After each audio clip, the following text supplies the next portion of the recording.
fully understand.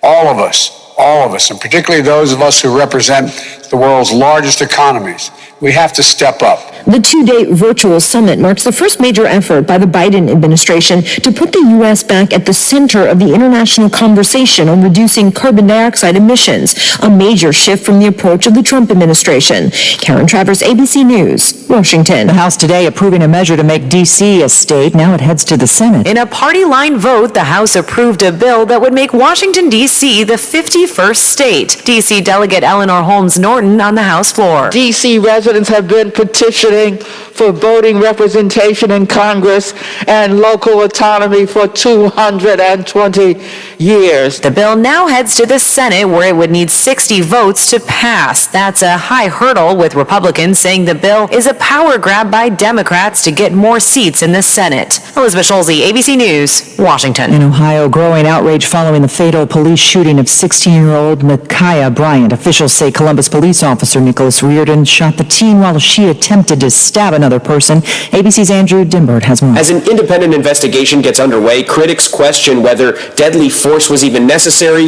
or if Officer Reardon could have used a taser to subdue her instead. The Micaiah Bryant case comes amid a new push for police reform in Washington, where Democrats hope to use momentum from Derek Chauvin's conviction to pass the George Floyd Justice in Policing Act. Members of the Floyd family attending a funeral service this hour in Minneapolis for Daunte Wright, shot by a police officer during a traffic stop. You're listening to ABC News.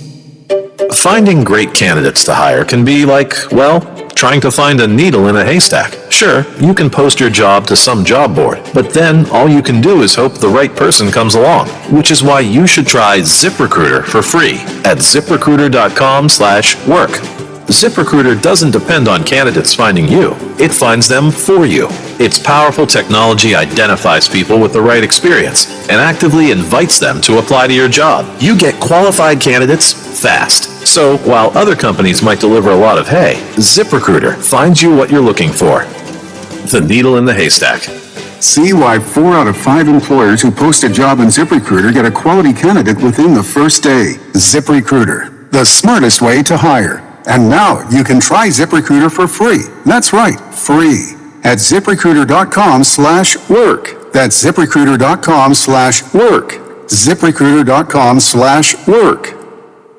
A CDC advisory panel set to meet tomorrow to discuss the Johnson & Johnson COVID-19 vaccine, that single-dose shot, on pause after reports of rare but serious blood clots. Epidemiologist and ABC News medical contributor Dr. John Brownstein says the effort in educating people hesitant about getting the vaccine needs to be ramped up. This issue of hesitancy is definitely one that we need to consider, right? Are people concerned about side effects, or they don't maybe trust the vaccine, or maybe they don't see the value for themselves? So it's this combination of access and hesitancy.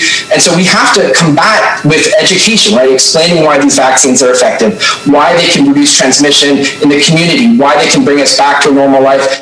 Positive news on the job front, though. Another drop in the weekly jobless claims. For a second straight week, the number of first-time jobless claims declined to a new pandemic low of 547,000. That's still historically high, as is the number of people receiving some form of unemployment benefit, more than 17 million. Layoffs appear to be subsiding, though, and economists have hope April will be a strong month of job growth as a reopening economy unleashes pent-up demand. ABC's Aaron Katursky. Amazon coming up with a new way to pay when you're at the grocery store. All you have to do is scan the palm of your hand at the checkout counter.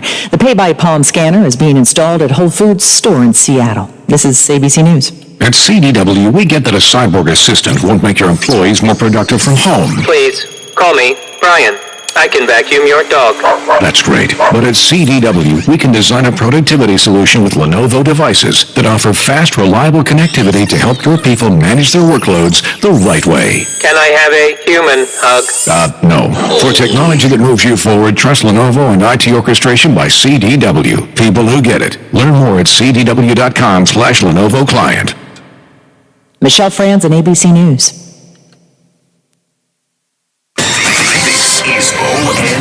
I'm Dave James on the Ohio News Network. Ohio has passed 19,000 coronavirus deaths. The state health department puts the number now at 19,033. Governor Mike DeWine says to lift health orders, Ohio must have 50 or fewer cases of COVID-19 per 100,000 residents. Right now, that number is at 200. Governor DeWine says he supports a bill from Dayton Republican State Representative Phil Plummer, a former Montgomery County sheriff, that would standardize police training, reform police accountability measures, and create a state database to track the use of force. Kevin Landers with ONN affiliate WBNS-TV in Columbus reports. The bill would provide a $10 million grant to assist local police agencies to buy body cameras and a $1 million grant to help police recruit women and minorities into law enforcement careers. The bill would create a state licensing board for police officers similar to what doctors and lawyers have, and it would create a database where officers who have worked in the past and track any disciplinary issues. Former Cleveland Cavalier LeBron James, an Akron native, had some harsh words for the Columbus police officer involved in the shooting death of a 16-year-old black girl on Tuesday. James tweeted an unconfirmed photo of Officer Nick Reardon with the line, "You're next, accountability." He took it down and issued a statement on Twitter saying he removed it because it was being used to create more hate. James says he's desperate for more accountability. I'm Dave James on the Ohio News More Network. live and local programming than anyone else in the Ohio Valley. The Watchdog returns in moments. Now, during the Jim Robinson Ford Lincoln Toyota Pre-Owned Super Sale, select from over 80 vehicles in stock starting under $5,000. Most are local trades, many with one owner. Hurry to Jim Robinson at the Highlands, home of lifetime powertrain protection. Now, during the Jim Robinson Ford Lincoln Toyota Pre-Owned Super Sale, select from over 80 vehicles in stock starting under $5,000. Most are local trades, many with one owner. Hurry to Jim. Hello, everyone. From the Watchdog, I'm the Storm Tracker Darnell Foster with a look at your local weather forecast for your Thursday. Look for a mix of clouds and sunshine, a cold day with highs in the lower 40s. We're back to about the freezing mark for the overnight under partly cloudy skies, a mix of clouds and sunshine around for your Friday, but temperatures are in the low 60s. Have yourself a great day, everyone. From the Watchdog, I'm Darnell Foster. The views and opinions expressed on the following program are not necessarily those of this station or its sponsors. He can talk up and down Route 2 and Route 7 at the same time. Just ask him. Keeping it real for your ride home. It's Real Big Talk with Big Rick on the Watchdog.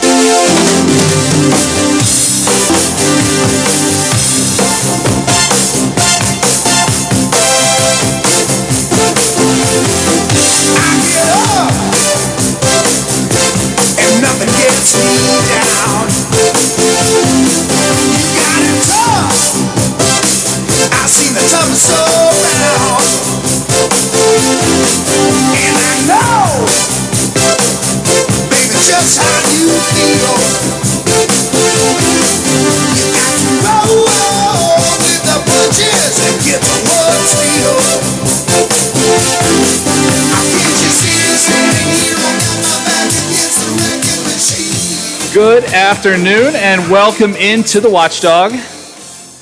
I'm Big Rick. Wade is here. Lola is off today. Wade, nice to see you. And my friend Ron Scott is here from the YWCA. And I will start with this, as I feel like I always have to do. Ron, the things that are happening in the world, I think, need perspective, especially now more than ever. I mean, we've gone through a lot of history in this country where we just kind of kept going. We see the same things happening and history repeats itself, and on we move. Well, in the last year or so, that has certainly not been the case. And I always feel like I need to preface this was I don't bring you in here because you're the only black guy I know. I bring you in here because your perspective is good. And sharing the thoughts and ideas that could possibly, I don't know if anybody, and I don't know maybe if you experienced this in your life, but I don't know that I'm even here to change anybody's mind as much as I am to just have the conversation that could possibly move people ahead in their ways of thinking. And the reason that I wanted you to come in here today is obviously it's been a very eventful week, America in general, but certainly a powerful week in some ways and a devastating one in others for the black community. We start first with the verdict in the George Floyd case. Derek Chauvin is found guilty on all 3 counts, and for the next 8 weeks or so, he's in a maximum security prison until sentencing. You said something to me just when we were talking in my office that I felt was kind of important. Celebrating doesn't seem right. Right, yeah. It's not fitting. I just don't want folks to get to the point where we're applauding and celebrating and planning parties for the system working, like for us getting the results that we're supposed to get. Like, this is how the system is supposed to work. So we should just focus on making this normal, like normalizing all this. I don't want this to be something we throw a huge celebration for, because those are the things that are out of the norm, you know, that you would do all that for. Stuff you weren't expecting. So we got to get to the point where these are normal results. And when we see this stuff, we can get back to business as usual, because things are moving like they should. Is it weird to you, because I think that's accurate on every level. I mean, watching the video, I think it's hard to debate the fact that one man killed another man in front of us on a video. And obviously the jury felt the same way. It didn't take long. It didn't take long, and I think it didn't take long because you could watch what happened and go, that's with my own eyes. That's not a secondhand account. That's not eyewitnesses say. That's somebody, this is difficult to watch, and this is what it is. Can I tell you why they were celebrating now? Are either you old enough to remember the Rodney King beating? Oh, both of us are, on yeah. tape? All right.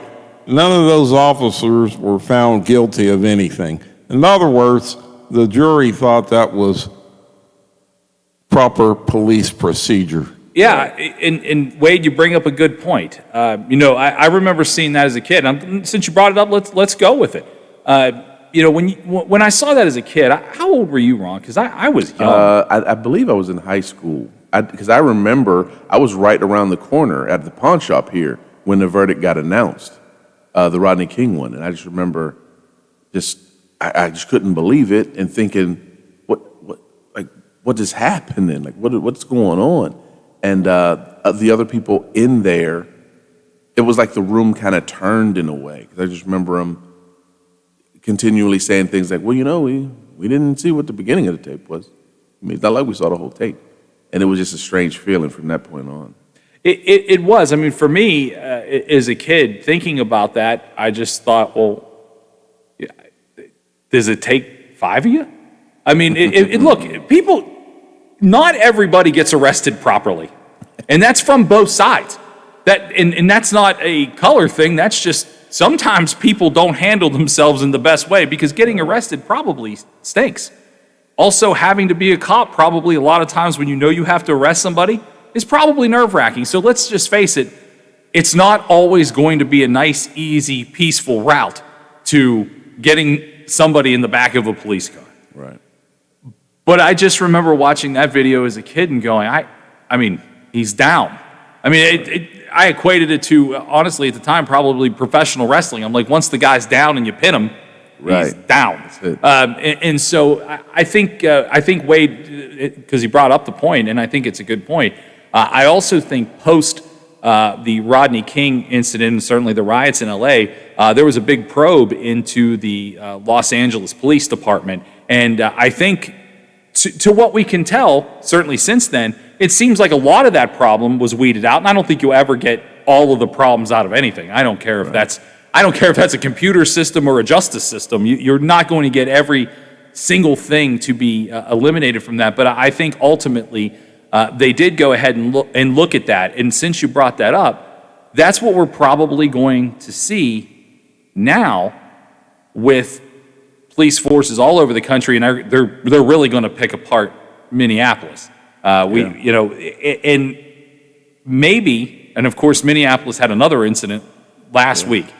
And that's some of the things that I want to talk to you about today, Ron, because people are having a hard time at this point. It is a bombardment of the system.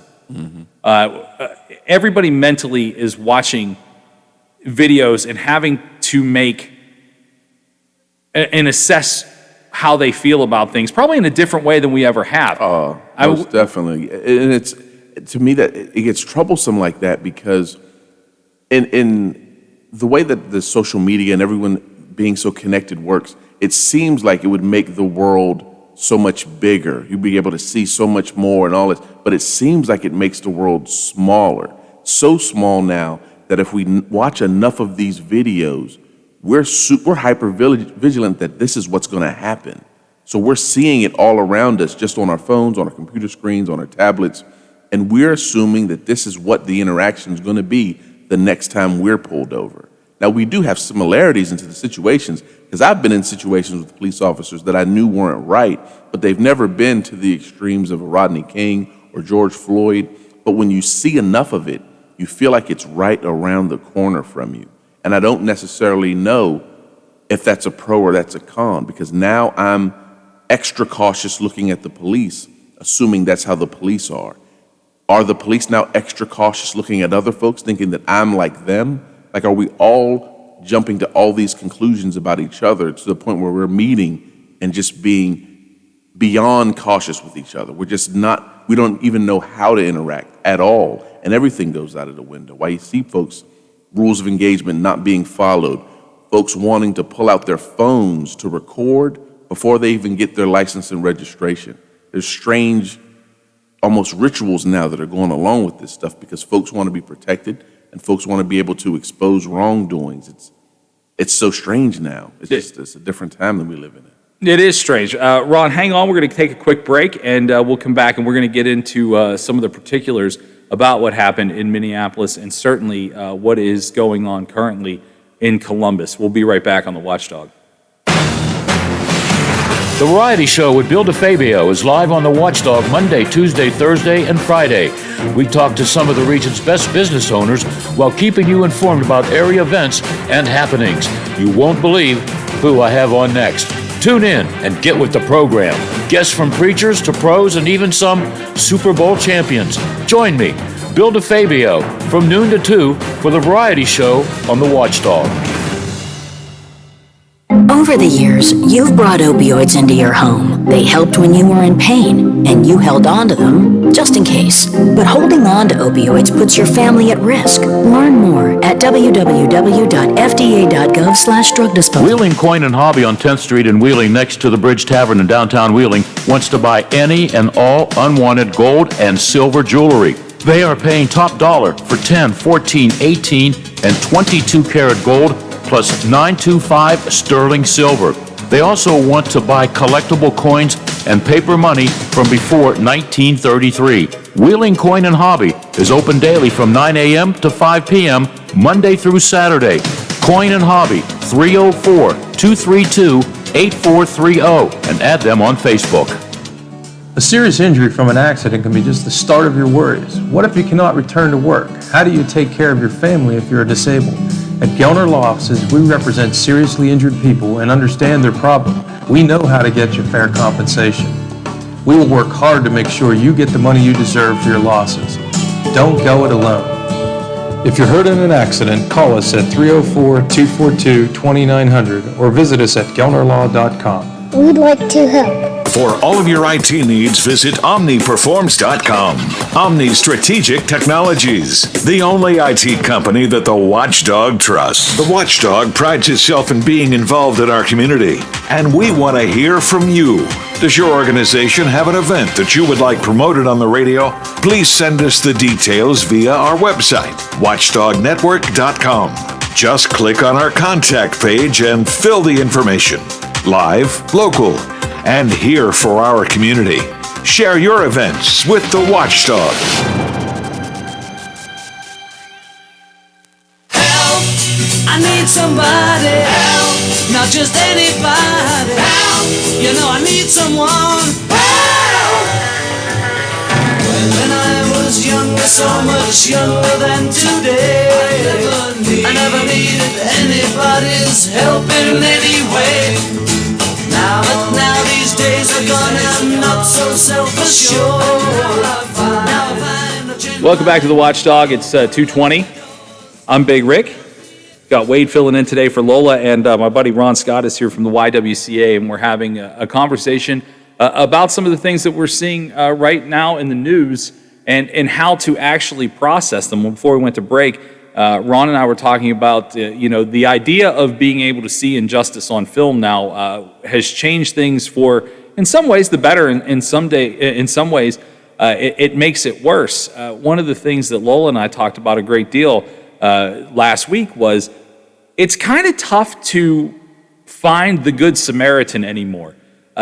It's not that people, I don't think, want to be, but we go for our phones before we go to help.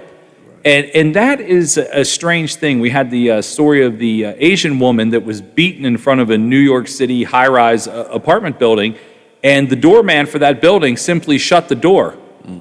And, I mean, if nothing else, this is an old woman that's getting beat up, regardless of whether she's Asian or not. And I think that's part of what a lot of people skip, is we have to identify everybody as something. The black man, the Asian woman. If I saw a 65-year-old woman getting beat up, I don't care if she was somebody that slapped me in the face before. I'm not going to let a 65-year-old woman get beat up. But these guys that were standing there, they filmed it. They filmed it. They didn't help. They shut the door and then filmed it through the glass. In the case of George Floyd, the girl that filmed it, I think was 16 or 17. She was a young woman. She's not very old. And I guess maybe, and obviously it ultimately altered history, the video that she took. But really, what other recourse would she have? She's not going to jump on the back of a cop and try. You're really the problem for me with all of that was the fact that 3 other cops were standing there. And I think just one of them, and I don't know what it's like to be a cop. I can't even imagine how hard it is to be a cop. But no, they didn't do anything. I mean, at that point, I think you have to cease being a cop and actually be a good Samaritan and go, hey, that's enough. Exactly. That's enough. And that's the part that's been the toughest for me when speaking about it. Like, I always try to make sure I preface it so much with, I couldn't do what police officers do. Me either. I respect what police officers do, So when I talk about some of the things that I might notice or I would do different, I always make sure that I let folks know that I'm not saying, give me a badge and I can go out here and do a better job. I can't do that. But I do have some degree of accountability in myself, so that I do have to comment on things that I do feel in my heart and soul are wrong or incorrect, or this is what someone did wrong. And it's not necessarily me condemning the entire profession or saying scrap the whole thing and start again.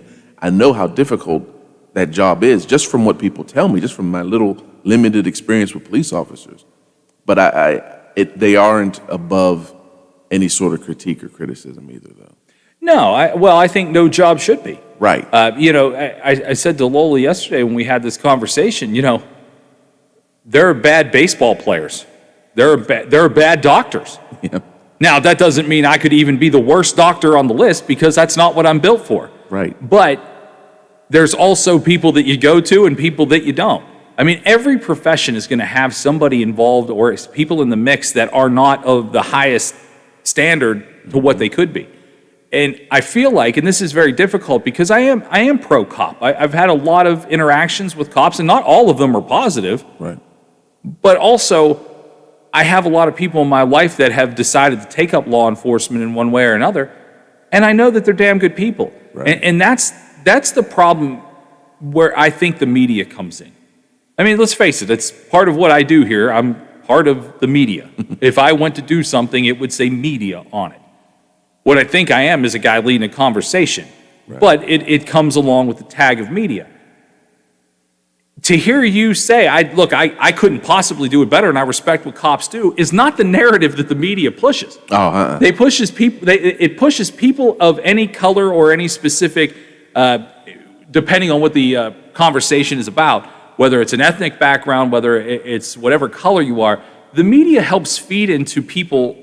Not all black people hate cops, but not if you watch anything on the news. Mm-hmm. If you watch anything on the news, it's them versus us. And it's not true. No. And they almost have the narrative, they almost have you convinced that only black people get killed by the police. Yeah. And I mean, there are other people that get killed by the police, and there are times that the police don't kill people. Well, not only that, there are times where the police have to kill people. And that, You're right. And that part, I think, is getting understated. That, not every situation is Derek Chauvin. He is a killer. Sometimes cops have had to kill people, honestly, to save other people. I wouldn't want to make that decision. No way. I don't want to have to do that, but I can tell you there's a reason that there are hero cops. I mean, look at the Capitol. On January 6th, look at the Capitol. Brian Sicknick, his name has been everywhere because he was killed defending the Capitol. Right. And his life mattered too, and that's part of what I think that people are being skewed by the media going, it's this group versus this group. You either are pro-Black Lives Matter and hate police, or you're pro-police and you hate black people. And that is not the way the world works. I'm sorry. No matter how many times you see that somewhere, that is not the way the world works. Wait, do we have a phone call back there? Yes, we have Mr. 55-inch TV guy. Oh, okay. Mr. Wright. Yes, this is just the agent. Oh, okay. What's going on, Mr. Wright? Hey, how you doing today, by the way? Good, sir. How are you? Good. I enjoy watching TV so much better nowadays. I bet you do, picking up that sweet flat screen from the NCAA tournament. What's on your mind today, Mr. Wright? Hey, listen, I want to tell you, first of all, I appreciate what you just said about the media stirring this stuff up. Because this is, for instance, the story out of Columbus. The headlines was, for the most part, white guy kills black teenage girl. You know how easily that headline could have said, white cop saves black teenage girl's life? It absolutely could. This is something. In the video, it definitely could have been that. Yeah, that's actually the part we're going to get to after we go to the break here in the second. I'm sorry to No, you're fine. No, I'm glad you called. But because we can tease it right now before we get to the break. But you're right, and that's something I said to Ron when we were sitting there talking in my office. I've watched this 3 times, and I try to, as much as I don't want to watch, and that's part of the problem, is we're so desensitized. Watching violence on our phones while we're in the drive-thru at McDonald's is something that you can do now, and something that you shouldn't even be able to do, in my opinion. Yep. But I watching the George Floyd video, Derek Chauvin is a murderer. Yes, I agree with you 100% there. Watching what happened to Dante Wright in Minneapolis about 10 or 12 days ago, the cop made an egregious error and she is going to pay for it. But Dante Wright also resisted arrest and jumped into a car. So to me, that is, did he deserve to die for doing that? No, he didn't.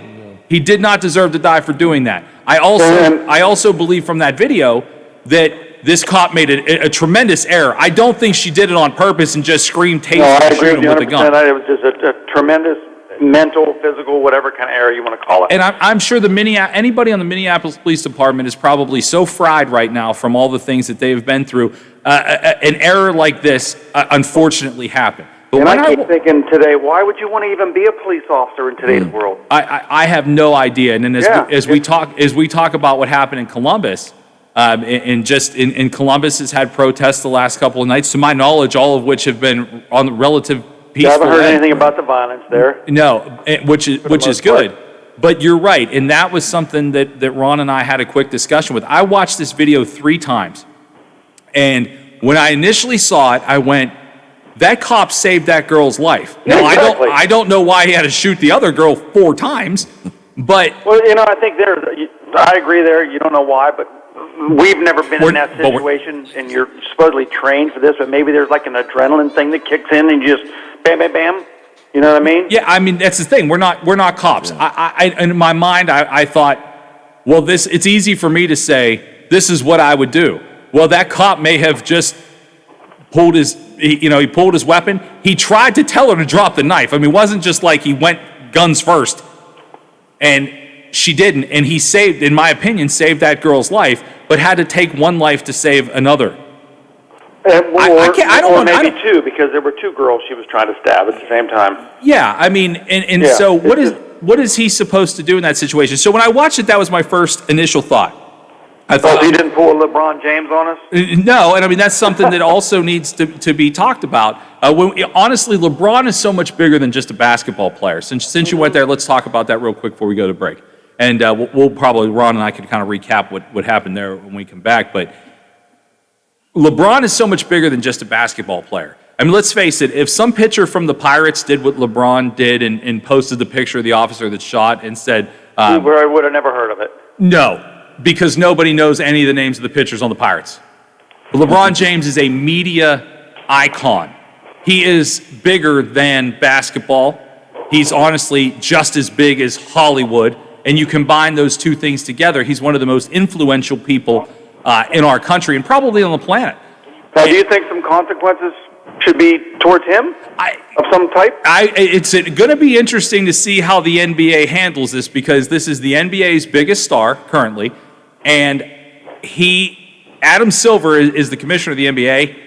He also realizes that the majority of the players in his league probably feel exactly how LeBron posted, but he also has, I think he also has a mission to build a bridge between the NBA and other opportunities. Let's remember, this is a very difficult time in our country, but at the end of the day, some of these things will be worked out, and I ultimately believe we're going to come out on the other side as a better society for all of these things, for all of them.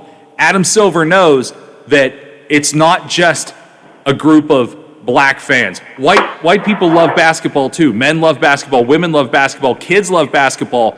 This is a bigger situation than LeBron. If I were LeBron, I would just say, honestly, as much as I hate this idea, thoughts and prayers, thoughts and prayers, thoughts and prayers.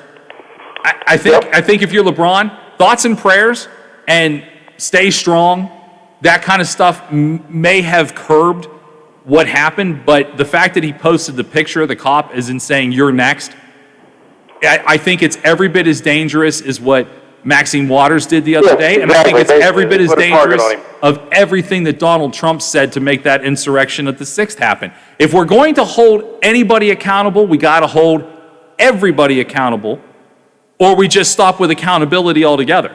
And honestly, I think it would be easier to just stop with accountability altogether, because then everybody would just do their own thing and go back to their own world. But we concentrate on what these influencing people have to say so much that it influences how the media writes a headline. And that's bad. That's bad. But it happens. Mr. Wright, we got to go to a break. Thank you so much for the call. Always appreciate it. The Metro News Update is brought to you by Thomas Auto Centers, Mall Road, St. Clairsville. Get the best deal at Thomas Auto Centers. West Virginia Metro News. I'm Chris Lawrence. Formal arraignment in a Charleston courtroom earlier today via Zoom for the man charged in the murder of a Charleston police officer. As the allegation in count 5 that you have committed the felony offense of first-degree murder, how do you plead? Not guilty. Kanawha County Judge Jennifer Bailey accepting the formal plea of Joshua Phillips, a Charleston man now indicted and facing charges in the December killing of Charleston police officer Cassie Johnson. Phillips being held in the South Central Regional Jail without bond, and Assistant Prosecutor Don Morris sought to keep him there. Mr. Phillips is charged with the first-degree murder of a Charleston police officer. It's the most serious case we could possibly have, Judge, and we would ask that Judge Webster's order remain in effect and that bond be denied in this matter. Phillips allegedly shot her when she was confronting him about a parking complaint. 2 others who were accused of making a drug transaction with Phillips just minutes before the shooting have also been charged. Judge Bailey set the trial for all 3 in August. High-profile murder case expected to get started Monday in Kanawha County Circuit Court, and it will be a lengthy one against 28-year-old Joshua Drennan. He faces 10 criminal counts, including murder, robbery, malicious wounding, and a carjacking after a violent crime spree in February of last year. Assistant Prosecutor Michelle Drummond says it's going to take at least a week to lay out all the evidence. I believe that we anticipate a week. Of course, a lot depends upon cross-examination. We can't estimate what that will be. You're listening to Metro News, the voice of West Virginia. Those who travel I-64 through Cabell County on their morning commute were likely late for work this morning. Milton Police Chief Joe Parsons says they had 7 wrecks, 4 of them rollover accidents in a span of about 30 minutes, and 4 people were transported to the hospital, all of it blamed on icy bridges that came up all of a sudden. And today, the DHHR reporting 400 new cases of COVID-19. Total active cases statewide are 7,324. From the Metro News Anchor Desk, I'm Chris Lawrence. AutomotiveMap.com presents the Sports Flash, powered by The Score on the Watchdog. I'm John Thayer. Round one of the Zurich Classic of New Orleans is today at TPC of Louisiana. The team event is set to span the next 4 days. The NASCAR Cup Series on Sunday afternoon heads to Talladega Superspeedway for the Geico 500 in Talladega, Alabama. The afternoon race is scheduled to be televised on Fox. Tonight, it's the semifinals of the NCAA Volleyball Championships. In game number 1, the 2-seed Kentucky will take on the 6-seed Washington, and in game number 2, the number 1 overall seed Wisconsin plays the number 4 seed Texas. The winners advance to Saturday's championship. Download the Score app today. Lightning fast sports alerts so you never miss a thing. I'm John Thayer with the Sports Flash, powered by The Score on the Watchdog. For the ones finding new ways to ensure the job always gets done. For the ones wearing many hats. For the ones who are hands-on, even from far away. And the ones keeping business moving forward. We are Grainger, offering supplies and solutions for every industry, with 24/7 support and experienced staff at over 250 local branches. Call, clickgrainger.com, or just stop by. Grainger, for the ones who get it done. We saved big money with our Progressive Home and Auto Bundle and used the cash to take a family vacation. To Hawaii. Who's up for a luau? Yay! This is not a real testimonial. Sure, customers can save big money with Progressive, but not enough to go to Hawaii. They'll probably use it for things like the mortgage and groceries, or even a travel magazine, so at least they can see pictures of Hawaii. Aloha! Yes, say hello to those beautiful Hawaiian beaches in that magazine. Progressive Casualty Insurance Company and Affiliates. A serious injury from an accident can be just the start of your worries. What if you cannot return to work? How do you take care of your family if you're disabled? At Gelner Law Offices, we represent seriously injured people and understand their problem. We know how to get you fair compensation. We will work hard to make sure you get the money you deserve for your losses. Don't go it alone. If you're hurt in an accident, call us at 304-242-2900 or visit us at gelnerlaw.com. We'd like to help. Quaker Steak and Lube at the Highlands is the perfect place to relax after a long day. Happy hour from 3 to 6 Monday through Friday. Get $2 off appetizers, $3 off domestic drafts, and house wine specials. Quaker Steak and Lube, voted Best Wings USA. Quaker Steak and Lube at the Highlands with another steal of a deal. Get a steak burger and fries all day Monday for only $8.99. It's also Military Mondays. The Lube will take 25% off for all veterans, active duty military, and first responders. Quaker Steak and Lube, voted Best Wings USA. Hey, I'm going to the kitchen. Can I grab you a Coors Light? Yeah, that sounds good. Huh. I never knew there was a zip line in my fridge. Hey! Hey, buddy! Yeah! You got 2 Coors Lights up there? You got it! Always brewed down to 34 degrees. With a taste as cold as the Rockies, only Coors Light gives you refreshment every time. Here you go, 2 Coors Lights. Awesome, man. Wow, these are really cold. That's the only way I deliver it. Sure, I mean, you being a mountain climber and all. Yep. You probably need a pretty warm coat in there, huh? Yep. Hey, Ben! Yeah! Ask him if he has any nachos. You got any nachos in there? No. Just icy cold Coors Light? Yep. That makes sense. It is the Rockies. Coors Light, the world's most refreshing beer. Coors Brewing Company, Golden, Colorado. With great beer comes great responsibility. There are everyday actions to help prevent the spread of respiratory diseases. Wash your hands. Avoid close contact with people who are sick. Avoid touching your eyes, nose, and mouth. Stay home when you are sick.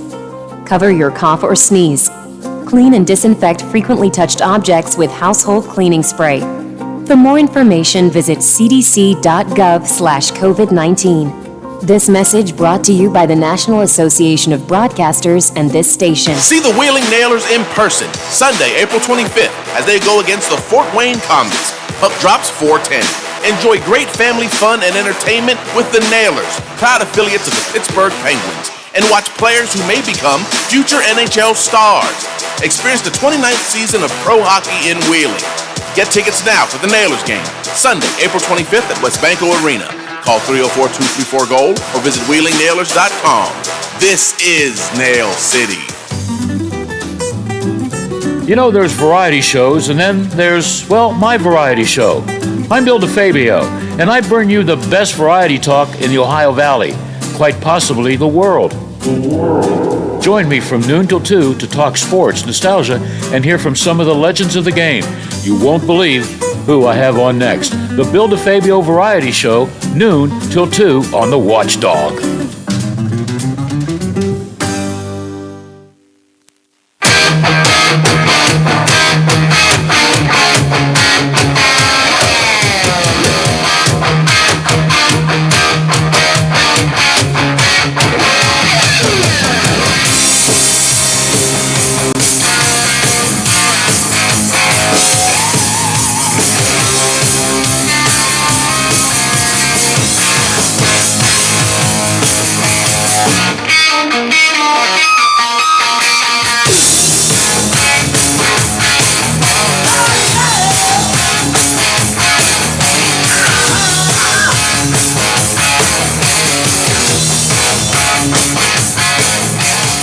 Welcome back to the Watchdog. I'm Big Rick. Wade is filling in for Lola today, and our buddy Ron Scott is here from the YWCA. We're talking about what's happening in America right now. A lot of different racial issues, social injustice issues. To be perfectly honest with you, I'm the white guy in a room with two black guys, and not only do I not feel uncomfortable about that, I just listened to a conversation between the other two gentlemen joining me. And I realized that I don't get it either. You guys just had an exchange about getting pulled over. And again, I'm pro-cop and I'm pro-gun, and I have no problem saying those two things proudly. But I also don't necessarily have any idea what it's like to be either one of you. And in all the times that, thankfully it's not been an over obnoxious amount of times, but the times I've been pulled over in my life, I've never had a feeling like the two of you gentlemen just described. Ron, it's a scary thing. Oh, yeah. It's a scary thing for you. And there's been times, I try to think of times that I've been pulled over. Like, there are times I've been pulled over and I understand this is what it is. And there were times that I've been pulled over that I think, you're doing this because I'm a black guy, and you're sending a message maybe that I shouldn't be here or something like that. But then there have been a few times that I genuinely felt fearful for my life. Like, I did think something was going to happen, and this was a long time ago. And this is no indictment on the current police in Wheeling as they stand. But I remember it was in East Wheeling, and I was driving up on right up off the hill. I came up 14th Street, and I was this police officer pulled me over, and I just remember that he seemed so afraid that I began to get nervous because he wouldn't get out of the car and walk up and say, "Hey, what's going on?" When I pulled over, he pulled behind me, opened up his door, and his window was down, and he leaned through the window with his gun drawn, and he's just yelling things to me. He's like, turn off your car, turn the music off. Like, he's yelling this stuff to me, and I'm like, all right, I'm doing whatever he wants. And when he said, are there any guns or drugs in the car? I just remember being like, this is crazy. Like, he's going to assume I have something, and he's going to shoot me. And I remember when I thought that, he just screamed it. Like, are there any guns and drugs in the car? And I just was so afraid. I remember I turned, I put my hands out the window, and I just kept him there. And I didn't move, I didn't say anything. And he ended up getting on his radio. Two other police officers came up. They brought the dog, which I was pretty used to back then. The dog comes through, sniffs everything in the car, and they check my license, and I go. There wasn't, and again, I don't necessarily expect a big apology or anything like that, but just some acknowledgement of what went down. Like, it didn't seem excessive to them. It didn't seem odd to them, but I would have loved if they would have been like, hey, have a good day. Or I don't know, anything, man, just to make it seem like we're two human beings again, and I'm just not this less than person that you had to make sure belonged on the streets or should be allowed on the streets. It's just strange. It's a feeling that I think most people can't imagine. I can't imagine that. The one time in my life that I even have something similar had nothing to do with color. It had everything to do with where I was.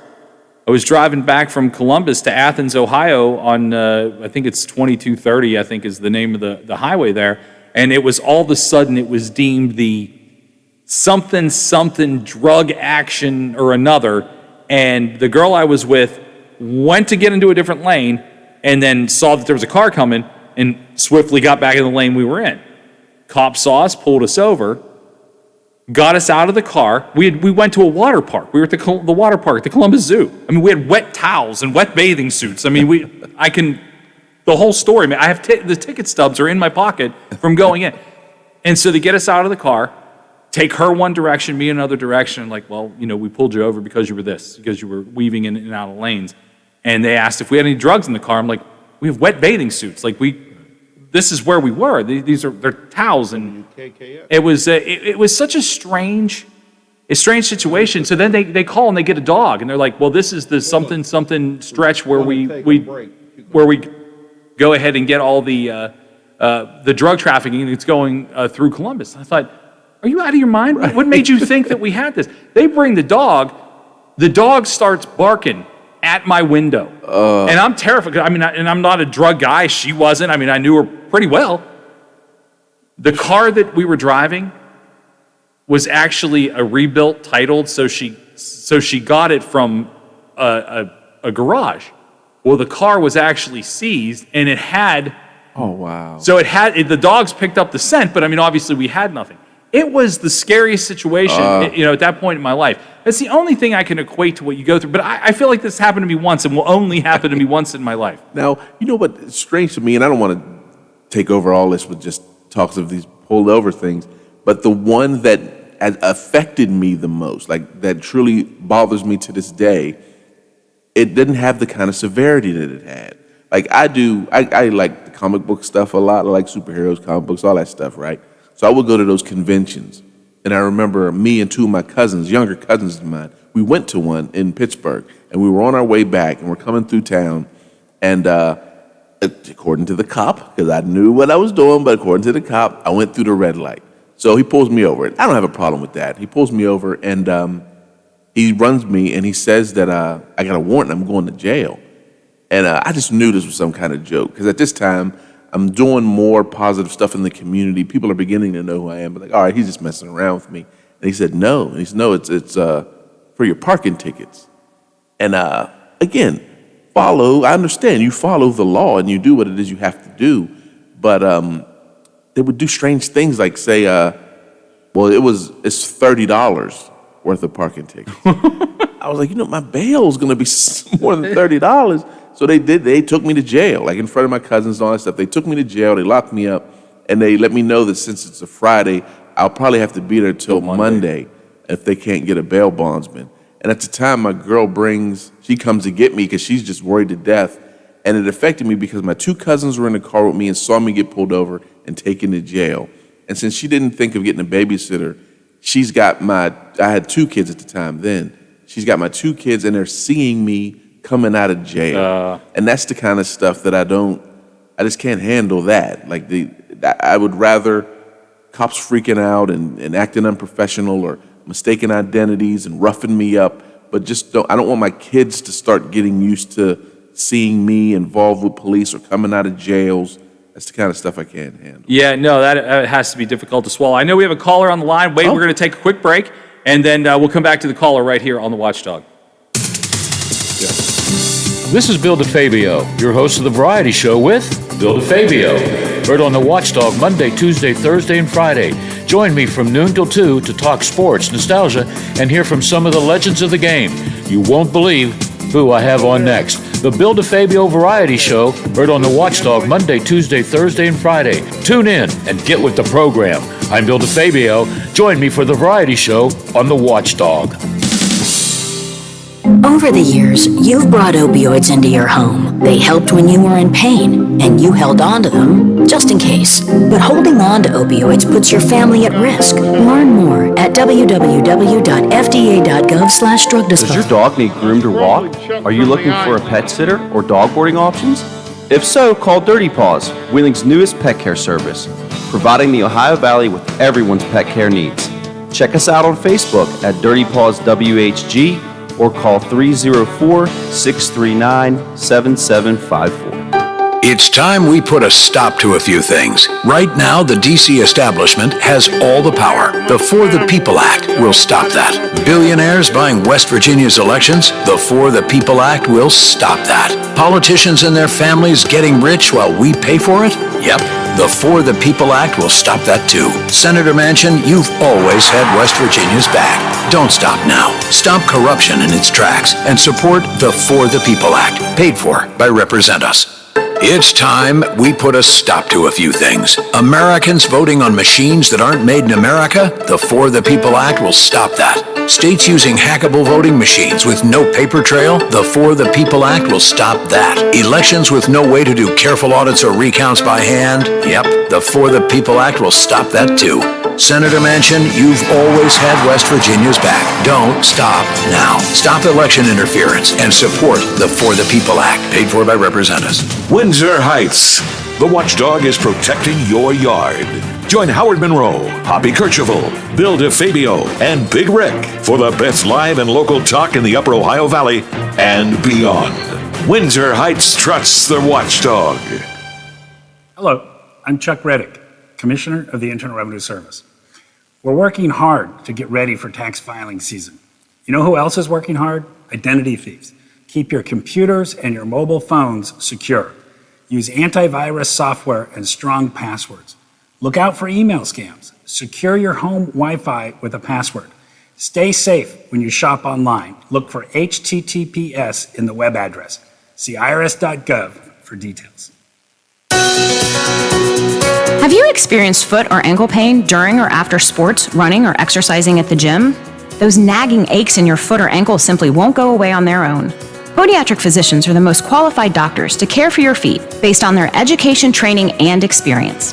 Your podiatrist can provide you with important foot care solutions, shoe inserts, and show you how to support your feet and ankles so you're able to compete or exercise comfortably. Ohio Foot and Ankle Medical Association podiatric physicians are located throughout the state and are dedicated to providing the highest quality foot and ankle care.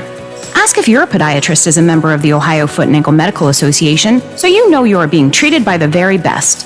The Ohio Foot and Ankle Medical Association has been serving the profession and the public for over 100 years, and we look forward to caring for Ohioans' feet for another 100 years. To find a member of the Ohio Foot and Ankle Medical Association near you, visit associationsadvanceohio.com.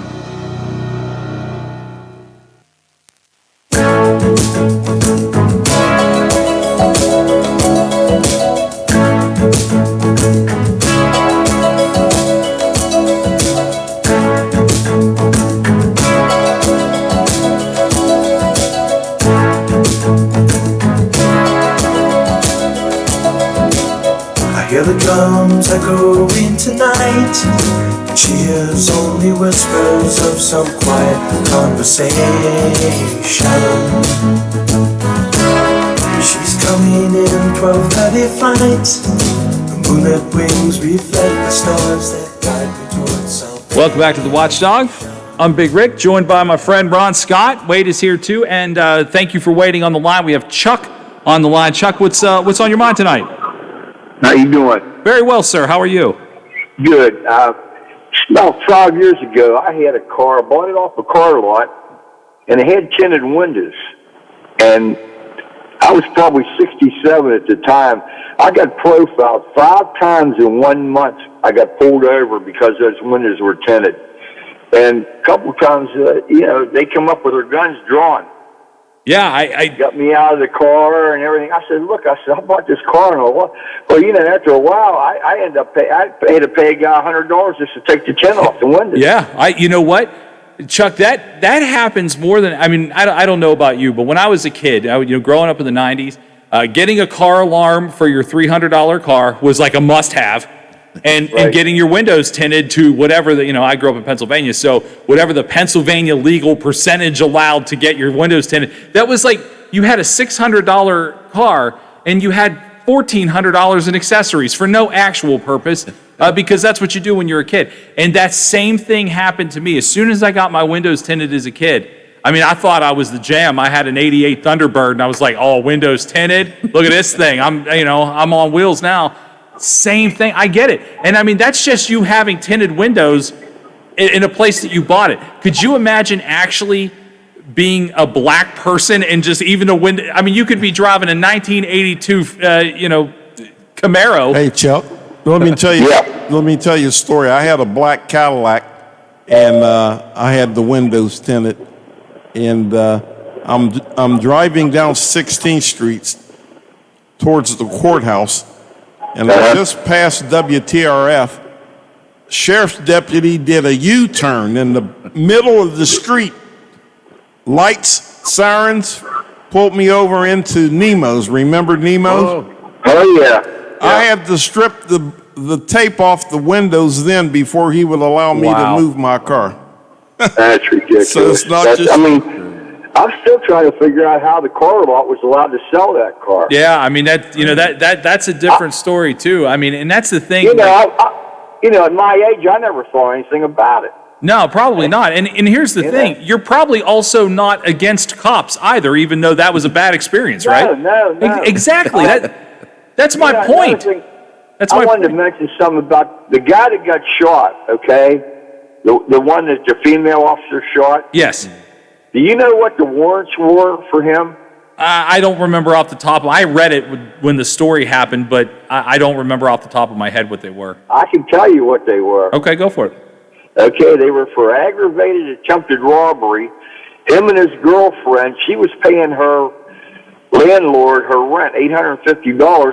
He pulls a gun on the landlord and tries to take the money back, knocked her down. So they had a warrant out for him for aggravated attempted robbery, brandishing, and then they had another warrant for him for failure to appear. I knew that. So I can see why they were a little shaky when they pulled him over. Yeah, I agree. Someone who commits a crime. Criminals are criminals. They were kind of serious warrants. Yeah, they absolutely. Yeah, and I seem to remember some of that too. So yeah, I think you're probably pretty accurate on that. Criminals are criminals, and the way cops approach criminals, I think, is probably a taught behavior on this is how you approach somebody who could possibly be armed, has a history of this. I get all that. That video to me was just, again, I don't know how you quantify it with being an accident, because in my experience, tasers are huge and yellow, and let me tell you something pistols about are not. But it's a sad situation. That gun weighs probably about 4 pounds. It's on her right side. That taser probably weighs about 14 ounces and is on her left side. So how do you make that mistake? I don't know. And it's not only, again, I will maintain this and I appreciate the call, Chuck. We're getting ready for a break. Yep. Thank you so much. Okay. But yeah, I maintain this. I have no idea what it's like to be a cop. I can't even imagine the pressure that is. And yeah, I don't know how you make that mistake. But again, no matter how bad someone is, whoever's being pulled over, I don't care if they have a laundry list of things. That's why the justice system is created, to let the justice system handle it. I just will never think that, other than to protect my life and the life of my loved ones, I have no right to attempt to take somebody else's life. And I think that's probably where we're getting mixed up. Again, remember, Ron, it's the media that's dividing us, not each other. Right. That guy, Chuck, calls in and he had an issue with tinted windows. He doesn't hate cops. You've had an issue where you've been pulled over and wrongfully pulled over. Right. You don't hate cops. Stop letting the media make us hate one another. Exactly.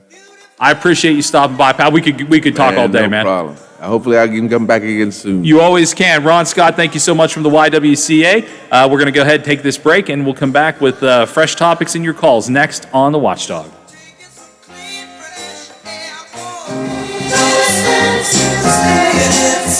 If the weather's fine and you got the time, it's your chance to wake up and plan another brand new day. Either way,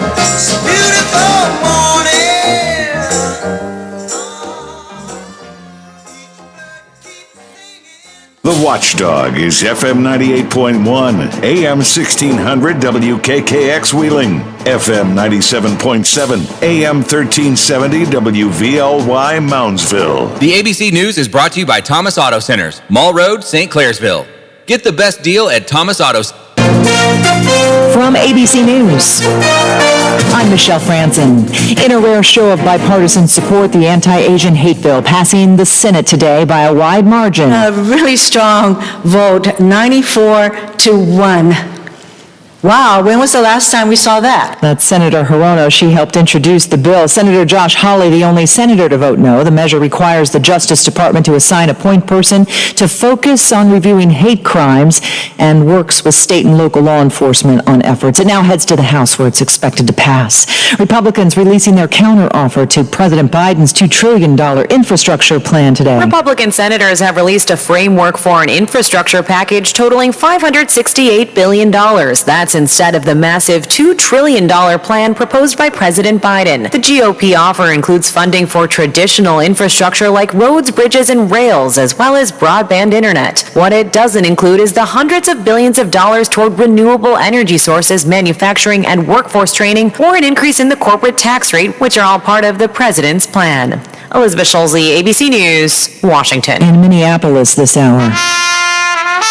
The funeral service for 20-year-old Dante Wright is taking place. Family, friends, and activists remembering the black motorist who was shot and killed this month during a traffic stop. The Brooklyn Center police officer now facing charges in his death. One of the speakers, family attorney Benjamin Crump, who also represents the family of George Floyd. He says to those in attendance he has hope following this week's guilty verdicts in the Derek Chauvin murder trial. Marginalized minorities, especially black people, have a right to get full justice, not just partial justice. Floyd's family members are also at the funeral today supporting Wright's parents. On Earth Day, the U.S. pledging to reduce 2005 level emissions by 50% in 9 years. The president making that announcement at a two-day virtual climate summary hosted. You're listening to ABC News. Finding great candidates to hire can be like, well, trying to find a needle in a haystack. Sure, you can post your job to some job board, but then all you can do is hope the right person comes along, which is why you should try ZipRecruiter for free at ZipRecruiter.com/work. ZipRecruiter doesn't depend on candidates finding you. It finds them for you. Its powerful technology identifies people with the right experience and actively invites them to apply to your job. You get qualified candidates fast. So while other companies might deliver a lot of hay, ZipRecruiter finds you what you're looking for. The needle in the haystack. See why 4 out of 5 employers who post a job in ZipRecruiter get a quality candidate within the first day. ZipRecruiter, the smartest way to hire. And now you can try ZipRecruiter for free. That's right, free. At ZipRecruiter.com/work. That's ZipRecruiter.com/work. ZipRecruiter.com/work.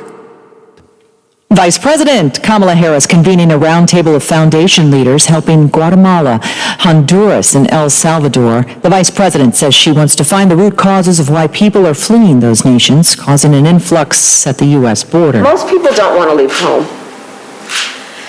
They don't want to leave their grandparents. They don't want to leave the culture with which, for which they have pride and obviously a strong sense of connection. They don't want to leave the place where they speak the language of the community.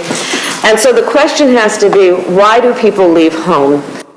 Those questions will remain until she finishes her report as well. A banner day for the Mars mission currently underway. It's quite a day for NASA and JPL here in Southern California. Not only have they had a second successful flight of that tiny helicopter on Mars, flying higher, longer, and with lateral movement in the thin Martian atmosphere, but the rover Perseverance, using its lab on board, was able to make oxygen out of carbon dioxide on Mars. That's pretty incredible. One, it could be a first step to sustaining life if humans go to Mars, but two, would be needed to create rocket fuel to get humans back off Mars one day. ABC's Alex Stone, 547,000 Americans filing first-time jobless claims last week. That's the lowest number since the pandemic began. The worldwide semiconductor computer chip, though, shortage could impact some workers at Ford. Those chips power the data centers on most vehicles. The automaker now cutting back on some shifts. This is ABC News. Introducing the most highly anticipated handheld device to date. Superior design with interactive smart display, 7 personalized smart modes, and AI technology the world has never seen. I think you're gonna wanna see this. And the most surprising part is, we're talking about a toothbrush. The new Oral-B IO electric toothbrush. Get the wow of a professional clean feel every day. Make it say wow. Oral-B. Brush like a pro. Michelle Franzen, ABC. This is ONN. I'm Dave James on the Ohio News Network. Ohio has passed 19,000 coronavirus deaths. The state health department puts the number now at 19,033. Governor Mike DeWine says to lift health orders, Ohio must have 50 or fewer cases of COVID-19 per 100,000 residents. Right now, that number is at 200. Governor DeWine says he supports a bill from Dayton Republican State Representative Phil Plummer, a former Montgomery County sheriff, that would standardize police training, reform police accountability measures, and create a state database to track the use of force. Kevin Landers with ONN affiliate WBNS-TV in Columbus reports. The bill would provide a $10 million grant to assist local police agencies to buy body cameras and a $1 million grant to help police recruit women and minorities into law enforcement careers. The bill would create a state licensing board for police officers similar to what doctors and lawyers have, and it would create a database where officers who have worked in the past and track any disciplinary issues. Former Cleveland Cavalier LeBron James, an Akron native, had some harsh words for the Columbus police officer involved in the shooting death of a 16-year-old black girl on Tuesday. James tweeted an unconfirmed photo of Officer Nick Reardon with the line, "You're next, accountability." He took it down and issued a statement on Twitter saying he removed it because it was being used to create more hate. James says he's desperate for more accountability. I'm Dave James on the Ohio News. 304-214-1600. Call the Watchdog with your thoughts. We'll be right back to Local Talk. I'm not buying till I checked on Ford. Most of us are faced with uncertainty every day. Your job, your finances, sporting events, schooling for your children, and so much more. With so much uncertainty surrounding you, there is one auto dealership that you can be certain about, and that's Doan Ford. You can be certain that you always get a great deal and the best service afterwards. Being in business for over 50 years has given Doan Ford the reputation of being a strong, reliable dealership. Be certain. Choose Doan Ford. Online at DoanFord.com. I'm not buying till I checked on Ford. Hello, everyone. From the Watchdog, I'm the Storm Tracker Darnell Foster with a look at your local weather forecast for your Thursday. Look for a mix of clouds and sunshine, a cold day with highs in the lower 40s. We're back to about the freezing mark for the overnight under partly cloudy skies, a mix of clouds and sunshine around for your Friday, but temperatures are in the low 60s. Have yourself a great day, everyone. From the Watchdog, I'm Darnell Foster.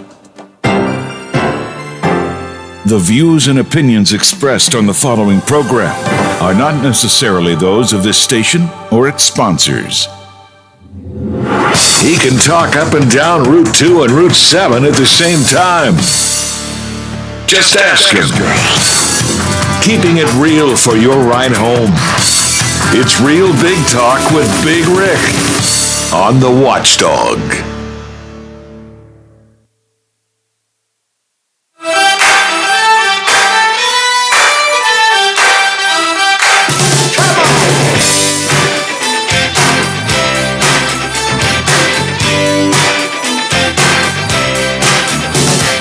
Does she walk? Does she talk? Does she come complete? My homeroom angel always pulled me from my seat. She was pure like snowflakes, no one could ever stain. The memory of my angel could never cause pain. Years go by, I'm looking through a girl's magazine, and there's my home angel on the pages in between. My blood runs cold, my memory has just been sold. My angel is the centerfold, angel is the centerfold. My blood runs cold, my memory has just been sold. Angel is the centerfold, slip me notes under the desk. Welcome back to the Watchdog. I'm Big Rick. Wade is here with me today. Lola is off, but we'll be back tomorrow, about 10 minutes after 3. Thanks again to our buddy Ron Scott for stopping in. I could talk to Ron all day on a lot of subjects. And it's difficult for me, too, because I feel like every time I invite Ron in, it's to talk about, the racial conflicts that this country is having and the social injustice. But you know what? I just think I think he can add a perspective that I can't. And I do appreciate his perspective always.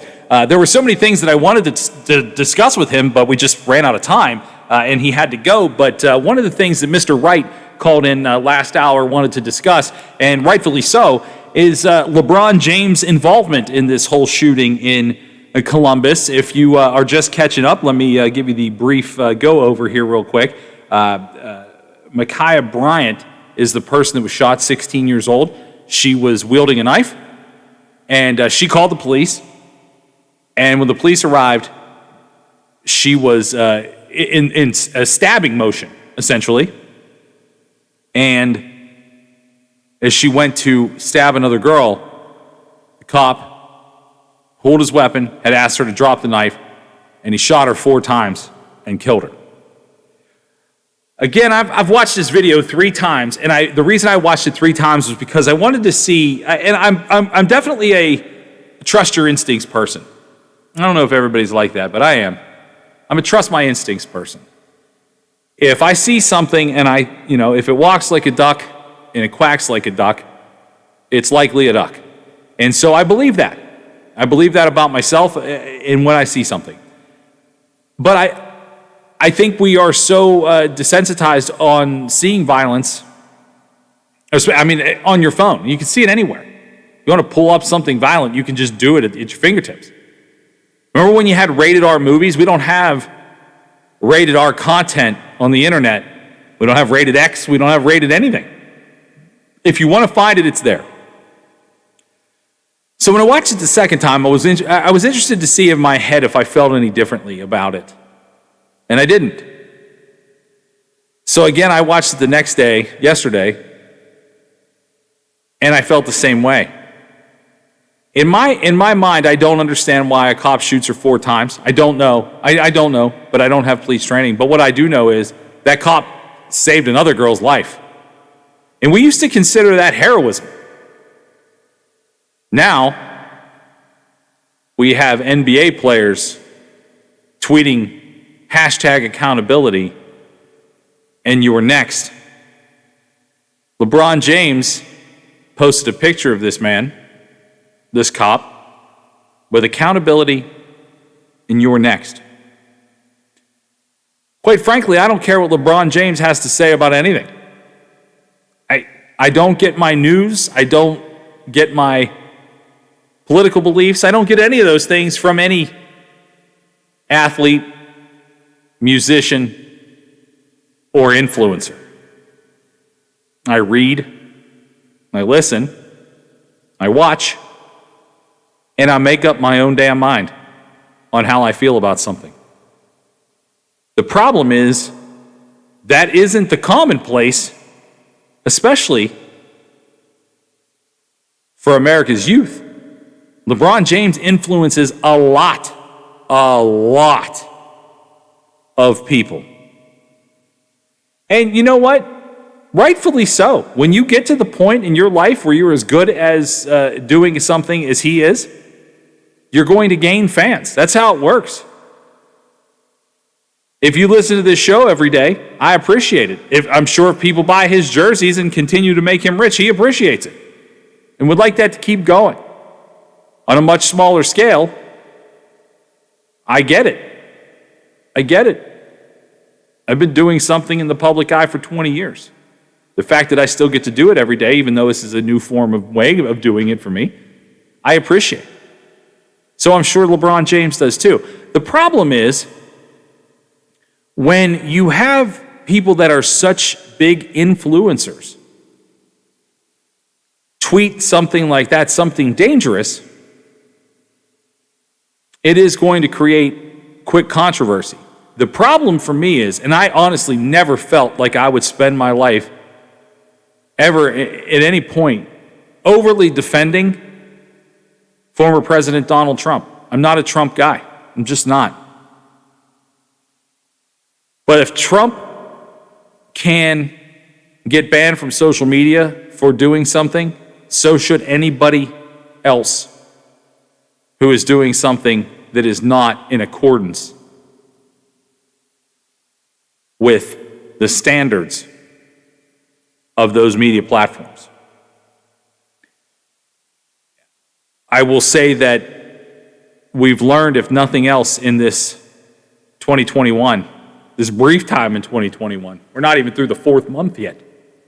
We have learned a lot about the censorship of those types of things. We also have learned a lot about who carries the narratives, and it is the media. It is the media. Social media needs LeBron James. And honestly, social media needs Donald Trump. And quite frankly, the media needs both. They need both. They want both. Because LeBron news and Trump news is news people will read. It's news people will share. But I'm sorry, if one has to be responsible for what they did, so does the other. So does the other. And if harm comes to this police officer before he has served due process,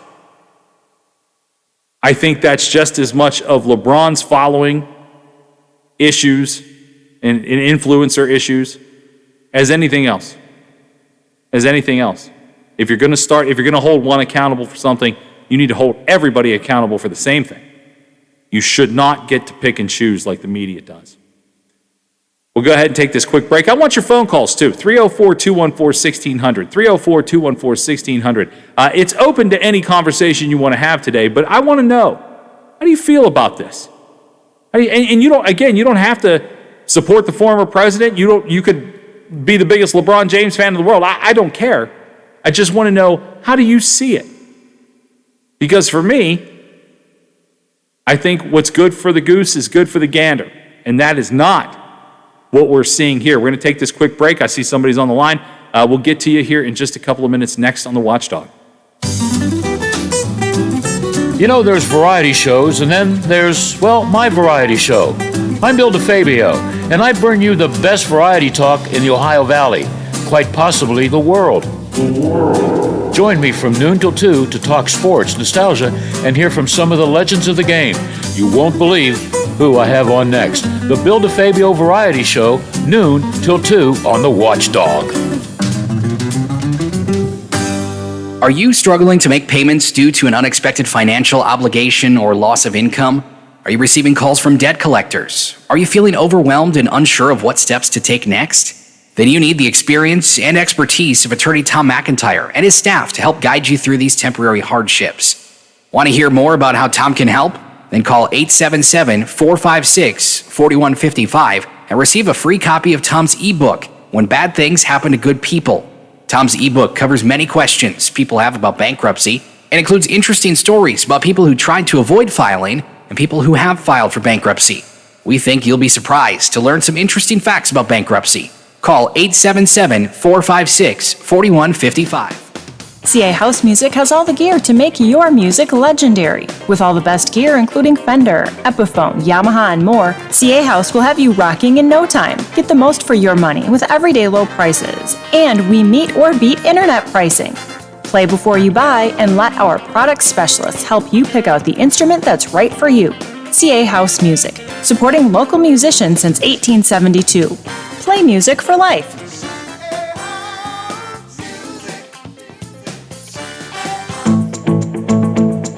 With all of the stress and distractions of the last year, you may have neglected going to the dentist. Well, now is the time to make an appointment, because delaying dental care can be detrimental for your oral health and your overall health. Dentists have always practiced stringent infection control standards, and over the last year, they've taken additional new precautions to ensure dental patients are protected. When you make your appointment, ask if your dentist is a member of the Ohio Dental Association, so you know that you are being treated by the very best. Ohio Dental Association member dentists are located throughout the state and are dedicated to providing the highest quality dental care. These ODA member dentists are bound by the highest ethical standards and have access to superior ongoing education, training, and resources. To find an ODA dentist in your area, visit associationsadvanceohio.com. WKKX and WVLY. Voted coolest couple in their high school yearbook.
This is the Watchdog. I'm Big Rick. Wade is here filling in for Lola today, and we had a call during the break, and they didn't want to participate, but they did lead me to a story that I certainly want to share about Candace Owens. Had something to say about this whole LeBron James thing. Candace Owens, if you're not sure who she is a pretty outspoken conservative talker. She also writes a lot of different political articles, and I'm sure someday it will lead her into a career in politics. She's a very bright woman, and she had this, she went ahead and chimed in on this whole LeBron James situation that we were just talking about. Her tweet was, if America was a country that believed in justice, LeBron James would be stripped of all his sponsorships. That is a big statement, and it's a lot of sponsorships. Basically, Candace Owens goes on to say that LeBron James, if this was a country that believed in justice, LeBron James would essentially be canceled, something we've talked a lot about here on the show, the cancel culture. She's not wrong. She's not wrong. Narratives are narratives, and they're put out there for the purpose of division. And the fact that people aren't up in arms more so about this LeBron tweet, I think, trust me, let's boil it down to its most basic opinion. I don't care about anybody else's influencing on my decision making. Just don't. I'll read it myself. I'll research it myself. If it's something I care about, I will take the appropriate steps to know as much as I can to make an informed decision. That isn't going to come from LeBron James or Ted Nugent. I don't care either way. But Brett Favre threw his 2 cents in too. Brett Favre went as far to say as he didn't think that Derek Chauvin was actually trying to kill George Floyd. I totally disagree with that. I think Derek Chauvin was all about the 9.5 minutes he spent on George Floyd's neck. I don't think he thought he'd die, but I think he was pretty fine with the fact that he was on the man's neck for 9.5 minutes. But again, I don't care what Brett Favre thinks, and I don't care what LeBron James thinks. What I do think is that there's a huge uproar about canceling Brett Favre, who essentially canceled himself. I mean, look, Brett Favre is one of the greatest quarterbacks we've ever seen in the NFL. But he's not one of the great political pundits of our time. He's a former NFL quarterback. Sure, he's got Wrangler endorsements and people still like him. I still like him. You throw on a classic Brett Favre game, I'll watch that. I'll watch all of it. The difference is Brett Favre is retired. He doesn't need money. He's not going to be putting together the next big Hollywood feature film. And he is who he is. So if he gets canceled, he probably doesn't even know what that means. That's not his play. LeBron James is an activist on top of being a basketball player. If you're going to cancel other people, you too should be subject to canceling. That's just how I look at it. 304-214-1600. 304-214-1600 is the phone number. I'd love to hear more from you guys. It's a big topic. It's a big deal. What we don't realize either is how many people in our lives are influenced by social media. I mean, there's a reason. Take Shaq, for example. Shaq ended up the ambassador, because I don't think it's even spokesperson. I think the term they use is ambassador for Papa John's. The reason? Well, Papa John went on a racist rant, and the shareholders booted him out, and they needed to find someone to come in and level the playing field. So Papa John's moved forward. And you know what? Shaq's that guy. It's not that Shaq won't say something controversial every once in a while, but he is universally liked. He is universally liked. LeBron James is not universally liked like Shaquille O'Neal, because Shaquille doesn't get necessarily political. That is the thing that will kill you as a pro athlete. The torture that Michael Jordan went through with people wanting him to get involved in politics when he was certainly, and I mean, in my imagination, the Mount Rushmore of athletic popularity in this country, Michael Jordan probably could have 2 spots on that Mount Rushmore. But certainly Michael Jordan and Tiger Woods are on that list. Michael Jordan didn't get political during his basketball career. Really, he still hasn't. He still hasn't. But he was widely criticized because his comment was when North Carolina Democrats were trying to get him involved in politics while he was still playing ball, his comment was, well, Republicans wear Nikes too. And you know what Michael Jordan did? Made $1 bajillion off of selling shoes to everyone who wanted to be like Mike. He didn't have to tweet about it. He didn't have to get political about it. He didn't have to be an activist about it. He played basketball and made money.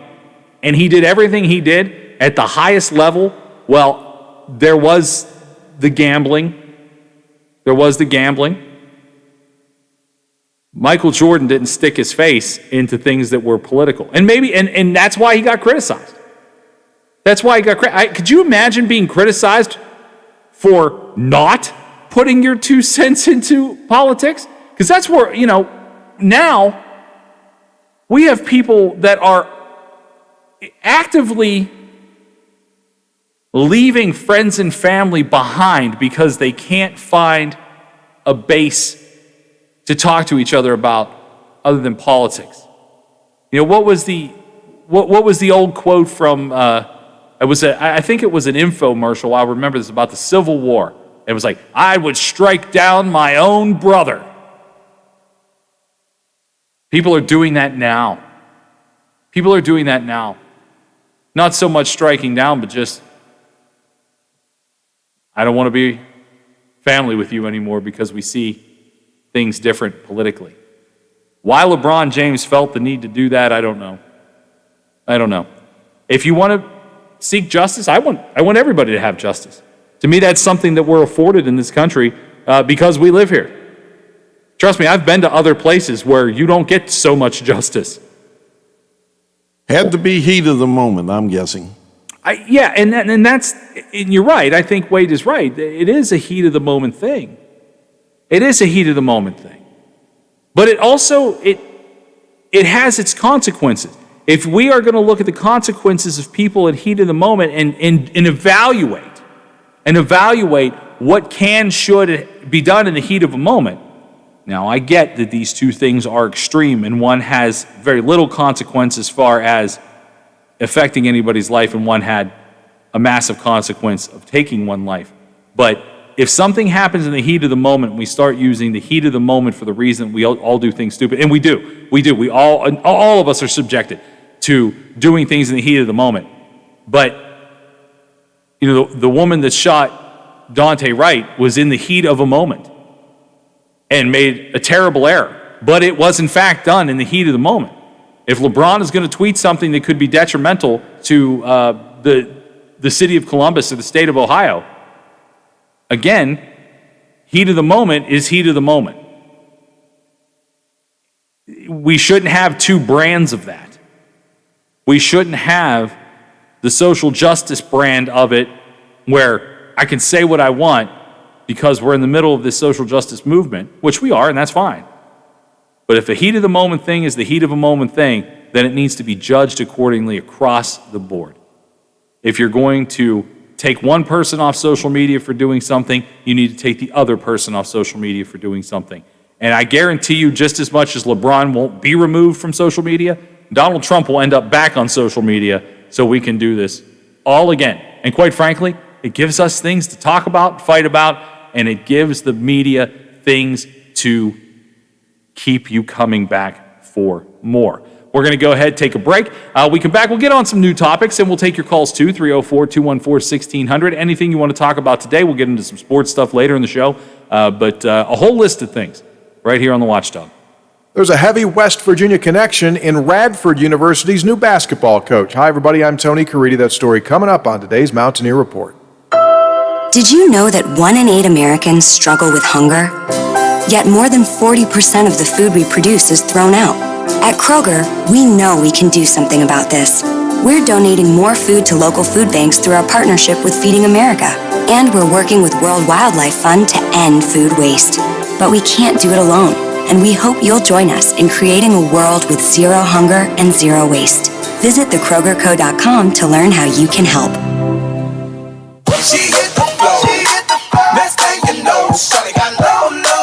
Love getting prices that are lower than low on backyard favorites like grill-ready hamburgers and fresh-picked strawberries? Then shop at Kroger. We give you more ways to save on the fresh you love with tools like the Kroger app, where you can find personalized coupons on top of weekly sales, plus rewards like fuel points, giving you prices that are lower than the everyday low. Kroger, fresh for everyone. A former Mountaineer has entered the Division I head coaching ranks. Darius Nichols, who played at WVU from 2005 through 2008, was officially introduced as the new head coach at Radford University yesterday. There are a bunch of West Virginia connections in this story.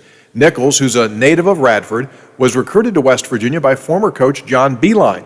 Darius is replacing Mike Jones at Radford. Jones was named the head coach at North Carolina Greensboro this week, and Mike Jones was an assistant at West Virginia when Nichols came to Morgantown.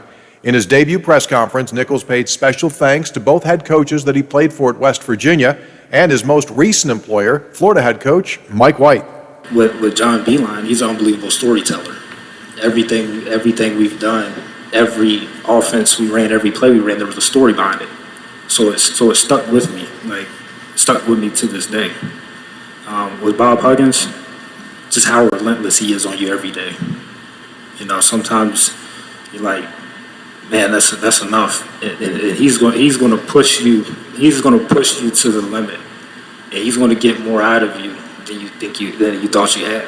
So, and with Coach White, where I'm just leaving the University of Florida, the thing that he's unbelievable at is re-recruiting his current roster every day. I think those are the most important people. I think sometimes we focus on recruiting so much we don't focus on mentoring. And so I think you got to combine the both to be a really good coach. As a senior, Nichols had a homecoming game at Radford. He took advantage of it, poured in 23 points, and hit a career-high 7 three-pointers. That is today's Mountaineer Report, brought to us by Kroger, the official grocer of WVU Athletics. I'm Tony Caridi on the Mountaineer Sports Network from Learfield. This is your VSIN action update on the Watchdog. Simple Green is perfect for making your auto, RV, cycling, boating, and other sporting equipment look like new. Visit them at simplegreen.com. Tigers and Pirates split a doubleheader yesterday at Comerica Park in Detroit. Today, Jose Urania on the mound for the Tigers. They're laying $1.18 as the favorite. Mitch Keller pitching for the Pirates, plus 108. Keller 1-2 with an 8.74 ERA. Urania with an 8.18 career ERA against the Pirates.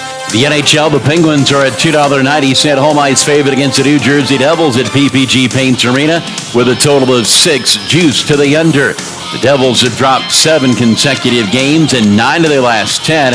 They're the plus 245 underdog. For vsin.com, I'm Mike Sennett on The Watchdog. For all of your IT needs, visit OmniPerforms.com. Omni Strategic Technologies, the only IT company that the Watchdog trusts. Protecting you isn't just our job, it's our passion. If 2020 has proven anything, it's that anything can happen. You need to have the right partner to guide you through insurance pitfalls to make sure your business is adequately covered. From your property and equipment to your employees and your family, Glessner Wharton Andrews Insurance has the drive and the ability to keep you protected. This is Bill DeFabio, your host of the Variety Show with Bill DeFabio. Heard on the Watchdog Monday, Tuesday, Thursday, and Friday.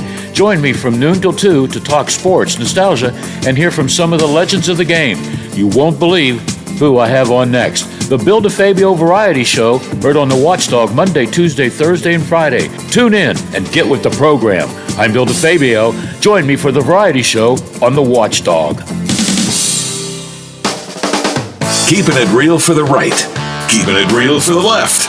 100% real talk is right here. Real Big Talk continues. Now on the Watchdog, here's Big Rick.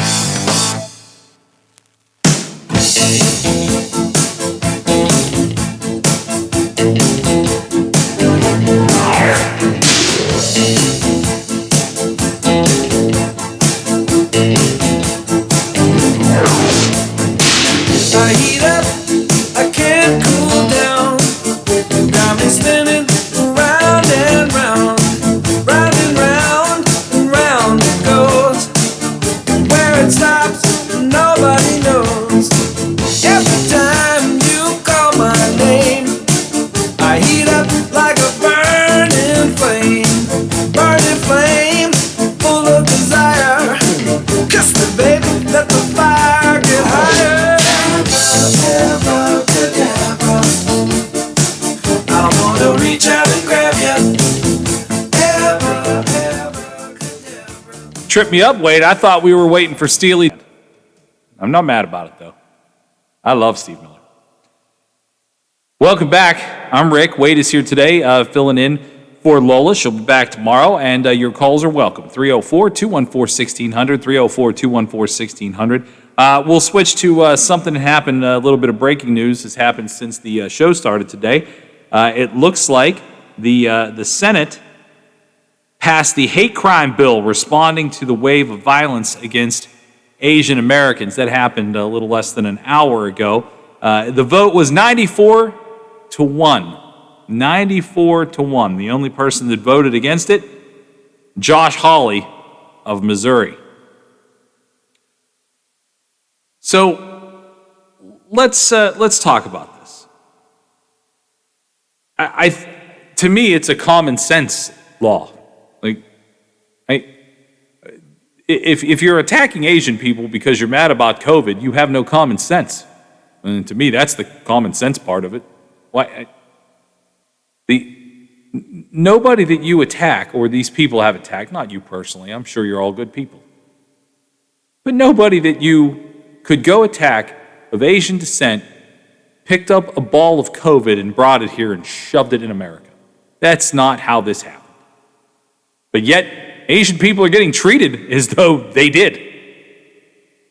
And that is absolutely irresponsible and ridiculous on just so many levels.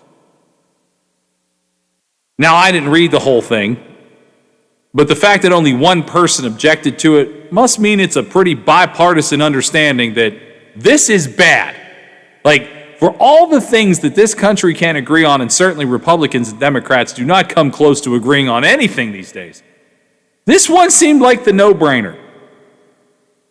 Only one person, Josh Hawley, and it doesn't shock me, was the one that said no.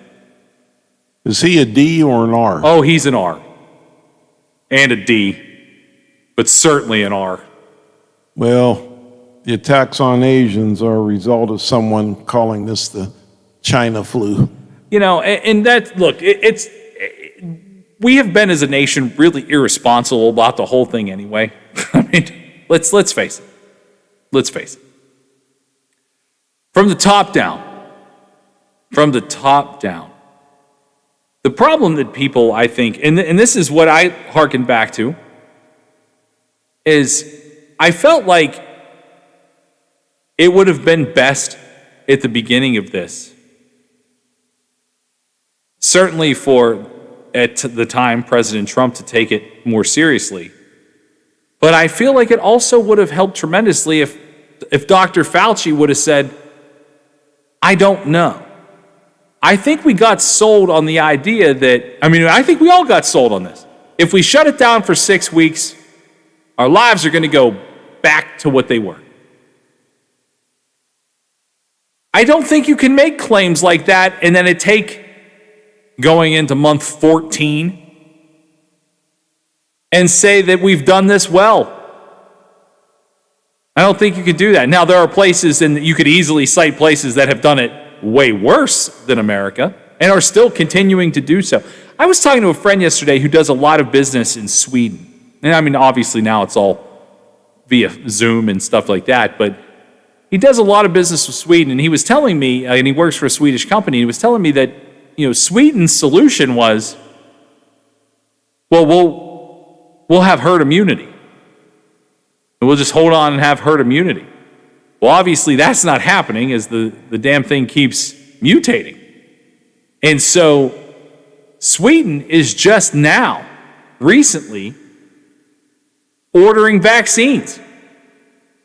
And then here's America, who ordered all the vaccine it could order, which good. Good on America for doing that. But only half of us are taking it. It's it has been handled really poorly across the board. But at the end of the day, what we're talking about here is the idea that there needed to be a bill about Asian hate crime. And I'm not laughing about that because I don't think it's funny. What I'm laughing at is the idea that there needed to be a bill. Isn't crime crime? If someone commits a crime, then prosecute them to the fullest extent of the law. And look, I'm glad there was bipartisan support across, on this, because to me it seems like a no-brainer. It seems like a no-brainer.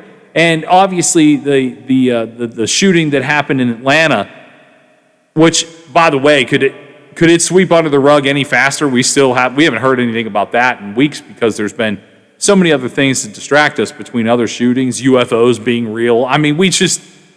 We absorbed a lot since that shooting. But they're saying that there was a good chance that was, motivated by a couple of different things.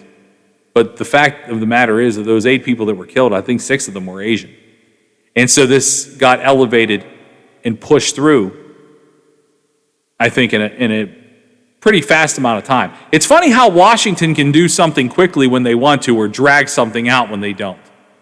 I guess we're all procrastinators in a lot of ways. Why do today what you could put off till tomorrow, I suppose. But this was something that was acted on quickly by the Senate to get in motion and to get it done. And I think it's probably a good thing. It just, to me, I can't believe that we live in a world where we have to make that a law. I'm surprised this passed before the George Floyd police reform bill. Well, the Senate is sitting on that too. Well, I know that the probe is going to start. Merrick said that he is going to have a probe into all of that. And they wanted to wait till following the George Floyd verdict, but Merrick Garland said that he was going to put that probe together and have that go through. But this was something, to me, I just thought and basically what the law does is it escalates and pushes forward very quickly any crime that is perpetrated against someone of Asian descent. So making it essentially, what I can gather, quick, swift, heavy justice to discourage more of this from happening. We already have hate crime bills on the books. Well, that's what I'm saying. Don't you think it's kind of odd that this is something they had to do? I mean, I was well aware that there were hate crime bills. I mean, if we've seen it, unfortunately, but we have seen it.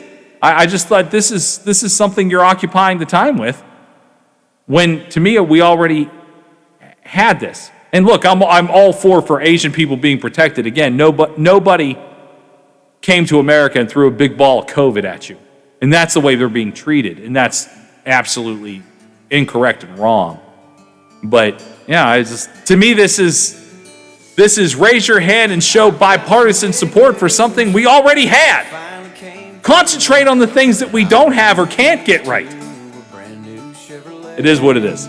304-214-1600. We'll take a break. We'll come back. We'll get on some fresh topics, more phone calls from you as well. This is The Watchdog. Down by the lake, there's a place I know about. Oh, there's something so real about living local, and I know without a doubt I'm not alone. And I love living local. There's nowhere else I'd rather be. Said I'm loving living local. WTRF is working for me. The Ohio Valley is where I love to be. St. Clairsville, the Watchdog is protecting your yard. Join Howard Monroe, Hoppy Kercheval, Bill DeFabio, and Big Rick for the best live and local talk in the Upper Ohio Valley and beyond. St. Clairsville trusts the Watchdog. Does your dog need groomed or walked? Are you looking for a pet sitter or dog boarding options? If so, call Dirty Paws, Wheeling's newest pet care service, providing the Ohio Valley with everyone's pet care needs. Check us out on Facebook at Dirty Paws WHG or call 304-639-7754.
Welcome back, 347. I'm Rick, that's Wade. This is Real Big Talk on the Watchdog. I saw this morning, and I've never experienced this, and if you have, I would love to talk to you about it because I understand it's one of the most exciting things that you can see with your own eyes. But the Indianapolis Motor Speedway announced yesterday that it will have up to 135,000 fans at the Indianapolis 500 coming up on May 30th. That is approximately 40% of capacity. That is a lot of people for 40% of the capacity. Wow. I have been to, I would say the biggest crowd I've ever been in a stadium setting like that is probably a Penn State game at State College. There's 100,000+ people. I know that Michigan, if Lola were here, she probably would know the direct, but Michigan, I think, holds over 110,000, the big house. This is 25,000 more than that at 40%. Is this a good idea? I don't know. even though I'm fully vaccinated, I still feel like I want more separation from people. But then again, I've gone to the Penguin games. I've gone to Nailers games. There have been people nearby, but not all that close, and it doesn't bother me now. I don't know. That's to me. Maybe I'm just overthinking it, but that is a lot of people in one place. It'll be the biggest single sporting event or probably gathering in the United States in 14, well, by the time that takes place towards the end of May, that'll be 14, 15 months. It will be interesting to see. Texas, of course, opened up its ballparks to a full capacity. Now you still have to wear a mask inside the ballpark. And honestly, Texas's numbers aren't like overly spiking. They're not overly spiking. I mean, there's a lot of cases because Texas is an enormous state, but it's not a crazy higher number than it was. So I don't know. Would you go to the Indianapolis if you were into it, Wade? And I'm not into car racing. I've never have been. But I know from people that have gone to this that it is one of the just most exciting fan-driven events that you can go to. Would you go to this? No, I really don't like sporting, live sporting events. I'd rather sat at home, watch my Steelers. Really? So I like the race on TV, but I would never go. Yeah, see, I would go. Again, I wouldn't have any idea who I was rooting for or why. I mean, I would just go because I think it's a spectacle. It's part of the fabric of obviously I slid brick in there. Fabric of our lives. You know, of what our country is made of. The Indianapolis 500 is enormous. It's one of those things that you don't probably realize what a spectacle it is until you actually go. I mean, I feel that way about the Kentucky Derby. I had zero feelings about going to the Boston Marathon until one of my best friends ended up running in the Boston Marathon, and it was incredible. It was incredible to be there. And I'm pretty sure we were there the year before the bombing.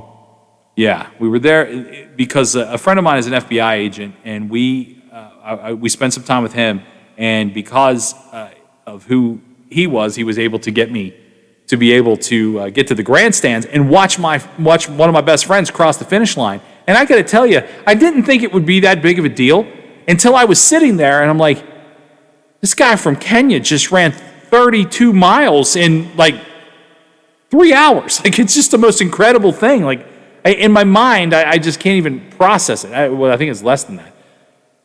26, yeah, 26 miles. And I'm just like, I can't process how incredible of an athletic feat that is. And then to see, I mean, obviously, a while later, to actually watch my friend cross that same finish line, it hit me as this is really, truly one of America's greatest sporting events that no one could appreciate unless they saw it with their own eyes. Yeah, well, the 500, I mean, you could send a private jet up here to the Wheeling, Ohio County Airport to pick me up and fly me direct to Indianapolis. I'd rather sat at home in my recliner and not pay $10 for a beer. Well, no, I bet they're more than $10 too. Same thing for Steeler games. You know, I had a strange experience with my mom when I was working for the Steelers radio network. I would have to go to the home games and be there on site very early in the morning. If it was a 1 o'clock game, I think I had to be there at like 7 a.m. And because I had to be there for after the game, I had a pair of tickets to every game. So I had essentially Steelers season tickets. And I would take my mom. And, you know, the September games, great. The October games, great. The November games, I could live without this. In the December games, my mom is a warrior. She wanted to be there at every single game. I'm like, I'm not sitting out here. Did you hook up with DeFabio for that job? No, I actually didn't know Bill at the time. I mean, I knew who he was, but I didn't know him, and we had never met. Even though we have a lot of similar contacts and overlap in our lives, I had never met Bill until I started to work here. And in fact, until I started here full time, I think I'd only really talked to him maybe once or twice because I was only here on Wednesdays, the day he wasn't here. So I didn't. But I can tell you this: I don't know.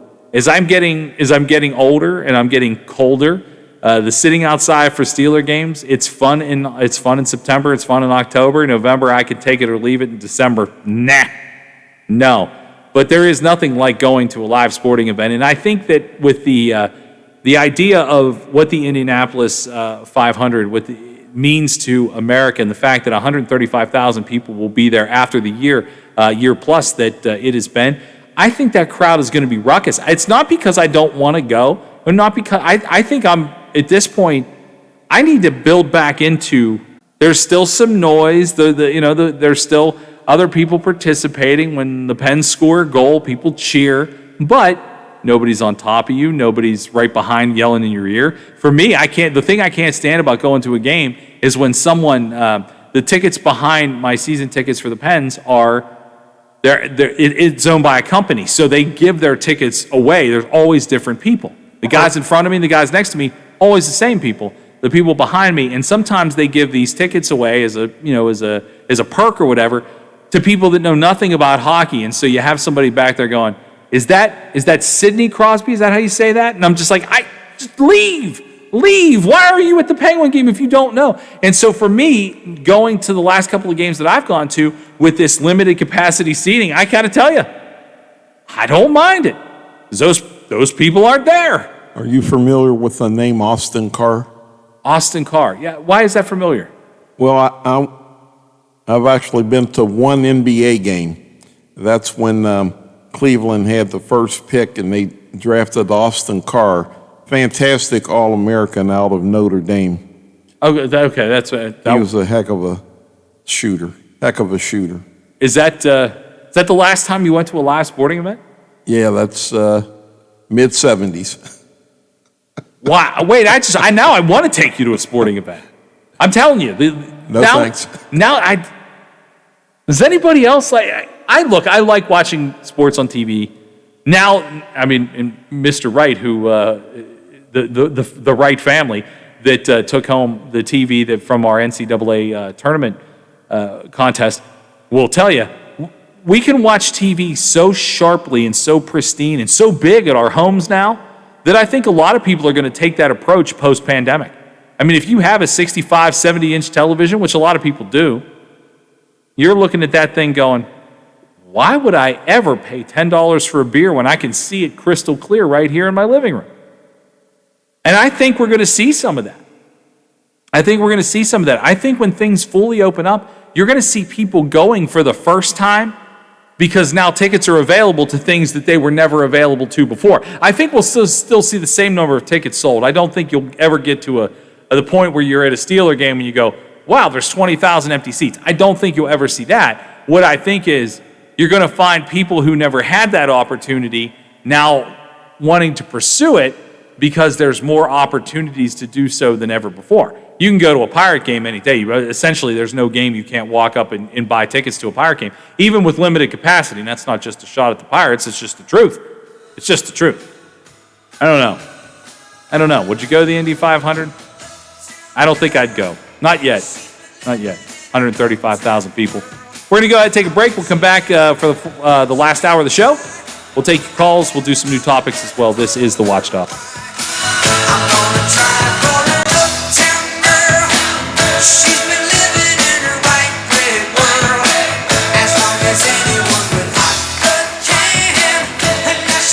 The Watchdog is FM 98.1, AM 1600 WKKX Wheeling, FM 97.7, AM 1370 WVLY Moundsville. The ABC News is brought to you by Thomas Auto Centers, Mall Road, St. Clairsville.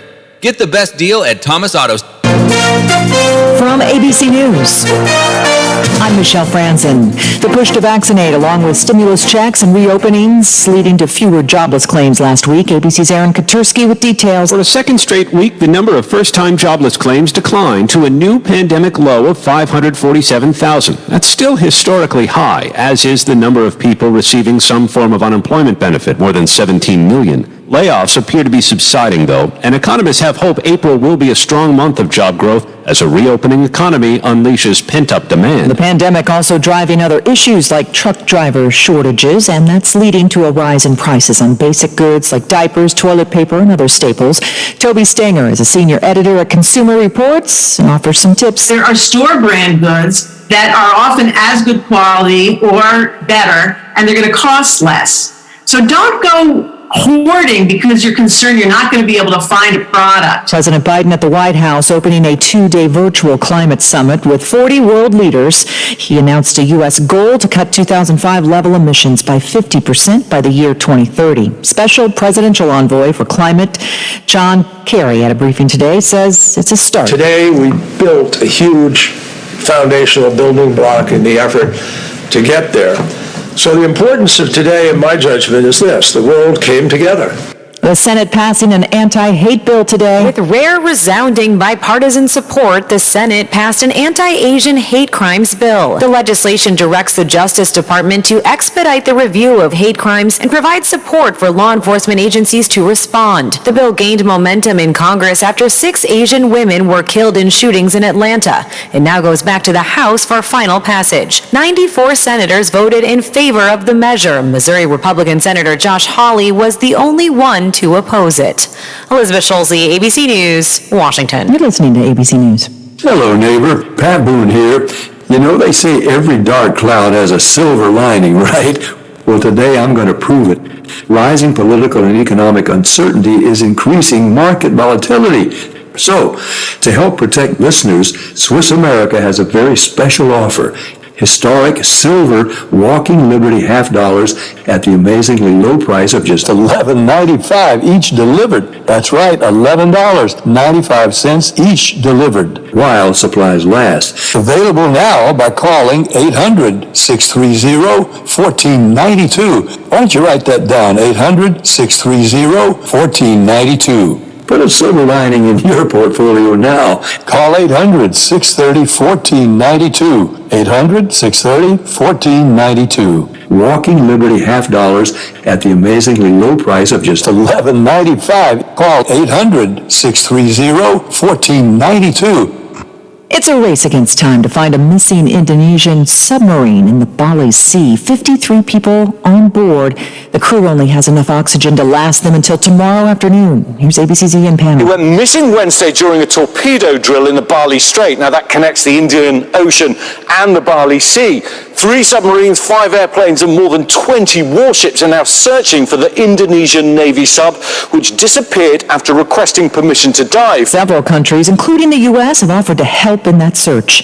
The political future of Israeli Prime Minister Benjamin Netanyahu in jeopardy. Time may be running out for Israel's Prime Minister. Benjamin Netanyahu not only can't find partners to form a new government, now his main rival on the right, Naftali Bennett, publicly promising for the first time to join Netanyahu's opponents in forming a unity government. Bennett's position a major blow to Netanyahu, who lacks the votes to pass a bill to hold direct elections for Prime Minister. It appears to be Netanyahu's last-ditch effort to hold on to power, one that looks likely to fail. Jordana Miller, ABC News, Jerusalem.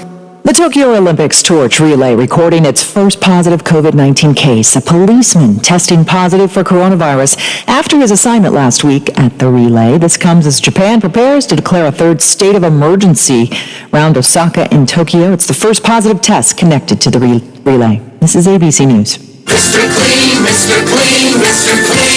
Most people know that Mr. Clean Magic Eraser removes crayon and scuff marks from walls, but did you know it even cleans tough kitchen and bathroom messes that are sometimes tough to tackle? Just wet, squeeze, and erase gray soap scum on your bathtub. Erase cloudy hard water spots in your shower. Erase burnt-on stovetop messes. So for all your tough kitchen and bathroom messes, try Mr. Clean Magic Eraser. Mr. Clean, Mr. Clean, Mr. Clean. Michelle Franzen, ABC News. This is ONN. I'm Dave James on the Ohio News Network. Ohio has passed 19,000 coronavirus deaths. The state health department puts the number now at 19,033. Governor Mike DeWine says to lift health orders, Ohio must have 50 or fewer cases of COVID-19 per 100,000 residents. Right now, that number is at 200. Governor DeWine says he supports a bill from Dayton Republican State Representative Phil Plummer, a former Montgomery County sheriff, that would standardize police training, reform police accountability measures, and create a state database to track the use of force. Kevin Landers with ONN affiliate WBNS-TV in Columbus reports. The bill would provide a $10 million grant to assist local police agencies to buy body cameras and a $1 million grant to help police recruit women and minorities into law enforcement careers. The bill would create a state licensing board for police officers similar to what doctors and lawyers have, and it would create a database where officers who have worked in the past and track any disciplinary issues. Former Cleveland Cavalier LeBron James, an Akron native, had some harsh words for the Columbus police officer involved in the shooting death of a 16-year-old black girl on Tuesday. James tweeted an unconfirmed photo of Officer Nick Reardon with the line, "You're next, accountability." He took it down and issued a statement on Twitter saying he removed it because it was being used to create more hate. James says he's desperate for more accountability. I'm Dave James on the Ohio News Network. Stand by. You're back to live and local programming in moments on the Watchdog. Have you experienced foot or ankle pain during or after sports, running, or exercising at the gym? Those nagging aches in your foot or ankle simply won't go away on their own. Podiatric physicians are the most qualified doctors to care for your feet based on their education, training, and experience. Your podiatrist can provide you with important foot care solutions, shoe inserts, and show you how to support your feet and ankles so you're able to compete or exercise comfortably. Ohio Foot and Ankle Medical Association podiatric physicians are located throughout the state and are dedicated to providing the highest quality foot and ankle care. Ask if your podiatrist is a member of the Ohio Foot and Ankle Medical Association so you know you are being treated by the very best. The Ohio Foot and Ankle Medical Association has been serving the profession and the public for over 100 years, and we look forward to caring for Ohioans' feet for another 100 years. To find a member of the Ohio Foot and Ankle Medical Association near you, visit associationsadvanceohio.com. Hello, everyone. From the Watchdog, I'm the Storm Tracker Darnell Foster with a look at your local weather forecast for your Thursday. Look for a mix of clouds and sunshine, a cold day with highs in the lower 40s. We're back to about the freezing mark for the overnight under partly cloudy skies, a mix of clouds and sunshine around for your Friday, but temperatures are in the low 60s. Have yourself a great day, everyone. From the Watchdog, I'm Darnell Foster. The views and opinions expressed on the following program are not necessarily those of this station or its sponsors. News, talk, sports, and rock is all right here. Right now. Back to Real Big Talk with Big Rick on the Watchdog.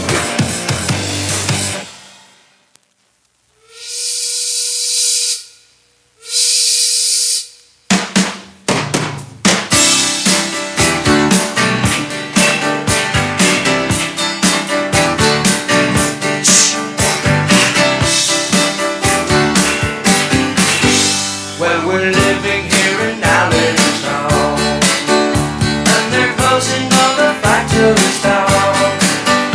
Out in Bethlehem, they're killing time, filling our forms, standing in line. Well, our fathers fought the Second World War, spent their weekends on the Jersey Shore. Then our mothers in the USO asked them to dance with the slow. And we're living here in Allentown, but the restlessness was handed down, and it's getting very hard to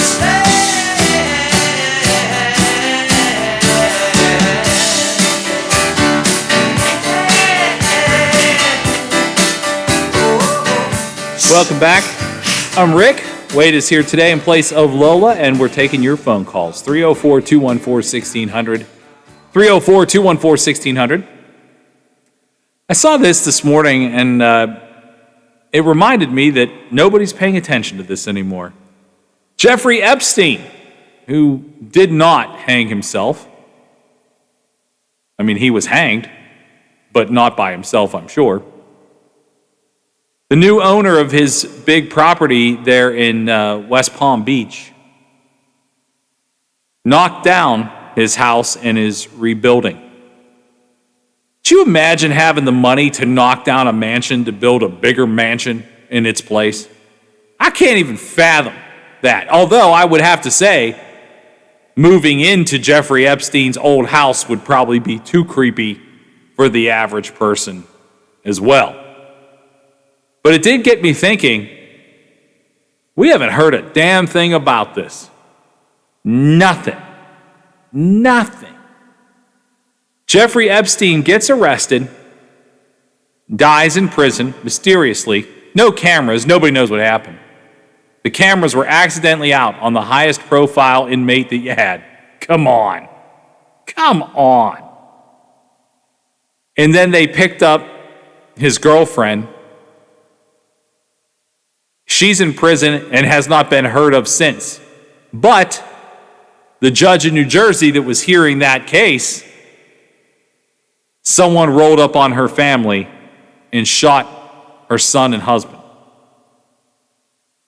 That's right out of Law and Order: Criminal Intent. You're telling me.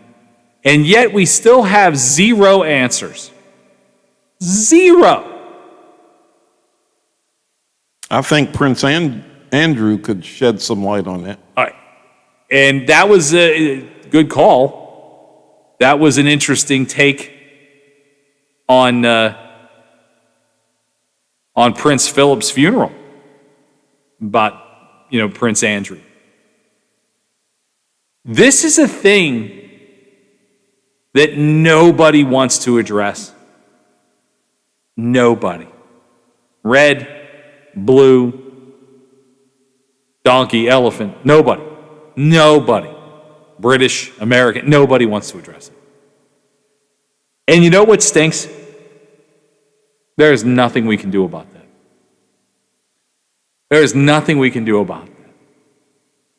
We are being taught to forget about it. I mean, I said this to Lowell last week, Wade. I don't know how much you've seen this story, but the United States government confirmed last week that there are UFOs. A Navy pilot caught one on infrared. It got leaked, quotation marks, leaked. And the government had to cop and say, you know what? We can't tell you what it is. We don't know. I saw the video. Yeah, I saw it too. I'm sorry, but that is the biggest distraction tactic that anybody could take. And you know what happened? Nobody cared. We have spent our lives. The lives before us, our grandparents,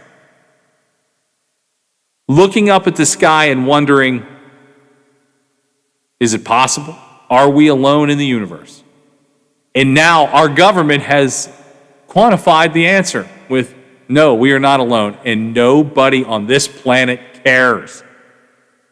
I think they thought this was going to be a bigger distraction than it's become. But what it does do is continues to enforce the look over here so you forget about what's over there. And that's what we've done. When I saw this about Epstein's mansion getting destroyed, I thought instantly, obviously it's a very valuable piece of property. I almost took a job in West Palm Beach, and I did live in Florida for a little while. And when I went to West Palm Beach, I rented a car, and I went all around. I saw Mar-a-Lago. I saw all this stuff that's there. West Palm Beach is a spectacular place that if you aren't rich, you can't live.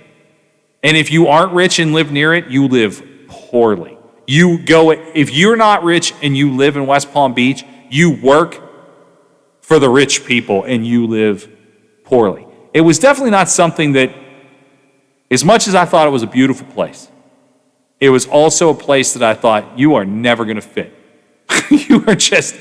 I am too Rust Belt Honestly, I was too Rust Belt for Florida. I like the Rust Belt. But yeah, when I saw this Epstein thing this morning, I just thought to myself, I should bring this up on the show today because you may have forgotten about it. And that's exactly what the government wants you to do. They never want you to know. I still want to know. I want to know real bad. We're going to go ahead and take a break.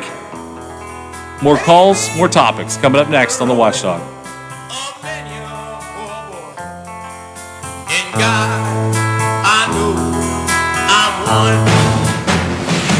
The Variety Show with Bill DeFabio is live on The Watchdog Monday, Tuesday, Thursday, and Friday. We talk to some of the region's best business owners while keeping you informed about area events and happenings. You won't believe who I have on next. Tune in and get with the program. Guests from preachers to pros and even some Super Bowl champions. Join me, Bill DeFabio, from noon to 2 for The Variety Show on The Watchdog.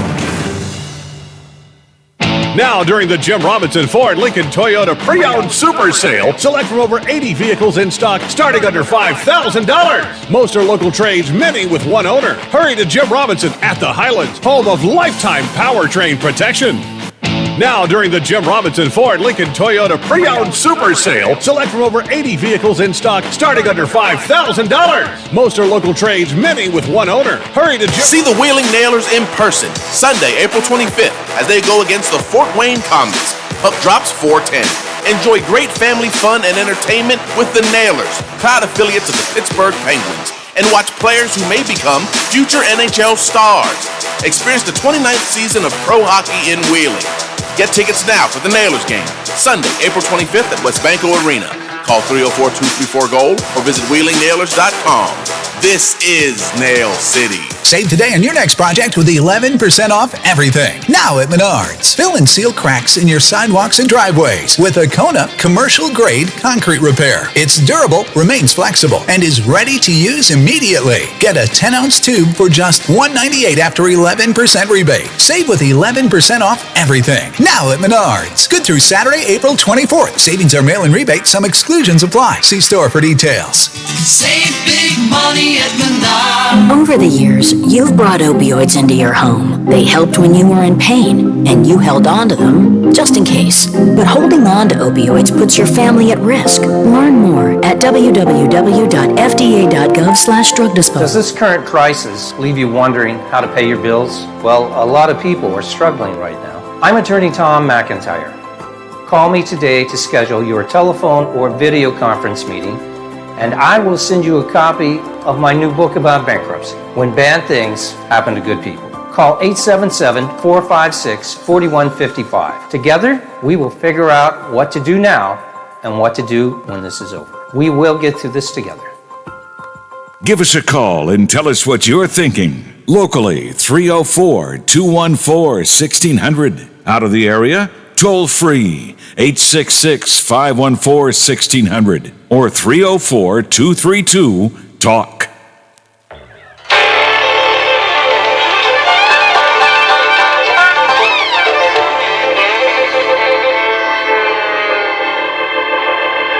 Well, we're coming to your city.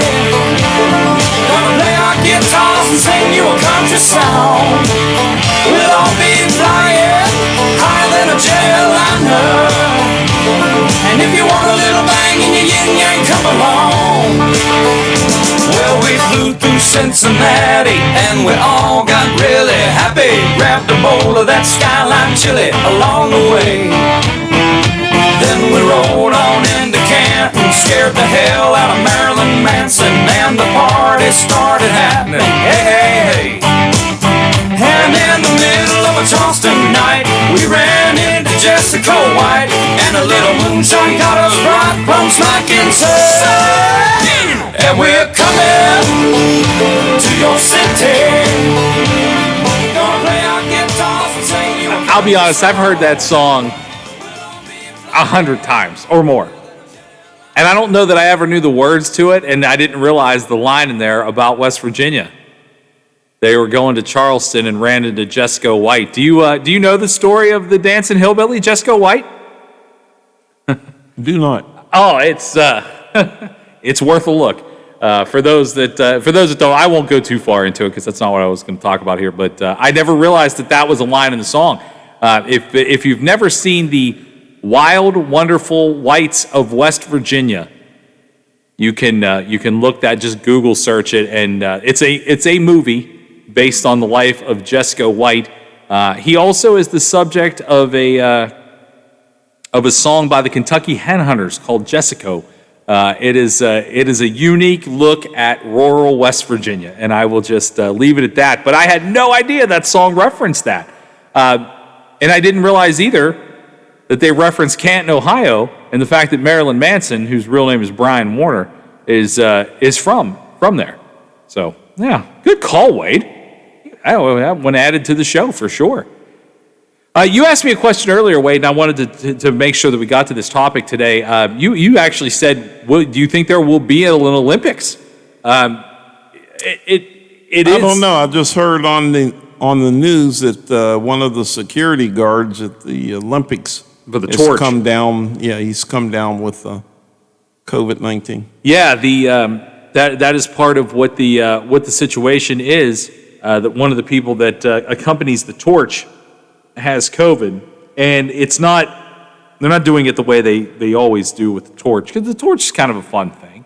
Goes through different cities, people come out and see the Olympic torch. I mean, it's all for show, but it's neat. It's neat. If somebody asked me if I wanted to run the torch down Main Street, I'd say, yeah, I think that's a cool thing to do. So, I can understand why that is something that people really like. Now, I'm surprised that I am currently surprised that the plan is to go forward with the Olympics the way things currently are. Not here. I think things here, even though we are seeing a lot more positive tests, we're also seeing people that are just not doing, they're not getting vaccinated and they're not following the rules. I mean, young people who hadn't, up until now, had the chance to do it are a lot of the people that are coming down with COVID. But globally, it's still a big issue. In America, it is. Even despite the numbers, it's actually getting better. The more people that get vaccinated, the numbers will get better. But I think they are going to have the Olympics. And one of the things that the Olympics said today, and this I'm sure is something that's going to, by the time I go to sleep tonight and wake up tomorrow, I'm sure I'm going to have to read 15 articles about. Athletes competing at the Tokyo Olympics are not in capital letters, allowed to participate in any protest or demonstrations on the field of play, during an official ceremony, or at the podium. And those who do will be punished. The International Olympic Committee revealed this policy for the Summer Games yesterday, saying it spent 11 months consulting with various experts and athletes before drawing up the plan. The IOC says after polling more than 3,500 elite athletes and Olympians ranging in age from 16 to 55 plus, who's competing in the Olympics at 55 plus? Good on you. My goodness. They said it became obvious that the majority are in favor of strict rules against demonstrations. Good luck, Olympic Committee. I don't know what it's like to be an elite athlete. So again, just like when I talk about cops, I don't know what it's like to be a cop. So I can't only say what I would do, at least what I think I would do in the moment that it arises. If you are so ensconced into a social justice movement, to a movement of any kind, I mean, social justice is obviously the one that we're most familiar with right now, but we have seen athletes in every sport take a knee or show some sort of unity in that fight. And now the Olympics thinks that they are going to, now it does not say what the severe punishment is for acting on this, but I don't think there's any way that we get through an entire Olympics without someone doing it. If this is your last Olympic ride, maybe if it's your first, you probably follow the rules. Your second, no guarantee you'll get back there. But if you know for sure that this is it, and that is something that heavily weighs on your mind, something that you absolutely agree with, you're all on board, all your chips are in, Somebody's going to do it, right? Well, the world's #1 golfer, Dustin Johnson, he's pulled out of the Olympics. He was going to represent America. Did that just happen? Last month. And Justin Rose, who won the gold medal in the 2016 Olympics, he's pulled out of the Olympics. Because they don't want to go because of the COVID? Oh, it's nothing to play with. Oh, no, absolutely not. Absolutely not. I was going to say, I didn't think that just happened, or it would have popped up when I pulled the story up. But yeah, I don't. It will be interesting to see if anyone pulls out of the Olympics based on the rules that I just read you. I mean, I would imagine getting to the Olympics is such a difficult thing to do. There's a kid that made the Olympic team, or an alternate on the Olympic team for Parkersburg for wrestling, which is really cool. But they did acknowledge to the Olympics that they cannot prevent a third party like the IOC from taking action against an athlete that does this. I mean, look, you don't have to like it. I know this is a wildly unpopular thing for so many about people taking a knee or raising their fists, which of course was that the 1980 Olympics? 1968. Or 68. Carlos and Smith. Yes, that's right. And so it's not something that we hadn't seen happen before. And again, it makes you think that happened in 1968. So, 53 years ago. And yet here we are. It's still a conversation. We have not done well in the last half a decade of moving forward. We haven't. And now it's still a conversation today. And there is no doubt in my mind that I really think multiple people will express themselves in a manner just like this. And really, I know maybe this is just my very skeptical mind or, cunning or naive, I don't know how you want to say it, but the person who does do this, if you win a gold medal, hell, if you win a bronze medal, that's still pretty amazing. If you win a medal, and this is your chance, maybe your only chance, to be center stage at one of the world's biggest events, and you kneel, I assure you there are sponsorship dollars waiting for you when you get back to America. There are. Someone is going to take that opportunity. And some company, again, I'm not faulting them. If you're a company, your idea is to move your product, whatever it is. I don't care if it's sports drink, tennis shoes, or anything else. Someone is going to do an ad about their courage for doing it. If anyone, Nike would do that. Makes sense for Nike, for sure. Nike did it for Colin Kaepernick. Again, I'm not arguing the point for or against. I'm just noting that there is opportunity. Even if they revoke your gold medal status, they can't take away from the fact that you won. And if you're an Olympic athlete, you probably in a lot of cases don't make very much money. I hate to break it to you, but unless you're part of one of those big athletics, in the Summer Olympics especially, if you're not the best diver in the world, I think of Greg Louganis as far as diving. You think of Mary Lou Retton as far as gymnastics go. And these are just people from my childhood. Obviously, there are much better people at doing that now. But all I'm saying is this. If someone has that golden opportunity and says, you know what? I am going to kneel because this is how I feel about it. I'm going to take that stand. I assure you, when they get back to the United States, deals will be awaited. Absolutely. There is financial gain to be had. Someone will find it, and someone will ultimately cash in on it. It's 4:30 here at the Watchdog. We're going to go ahead and take a break. 304-214-1600 is the number. You can give us a call. Go ahead, take our break, and we come back. We'll get into a few more topics, take a couple more breaks, and we will be out of here for the day as we get to 5 o'clock and turn it over to WTRF, our news partners. It's all coming up next here on the Watchdog.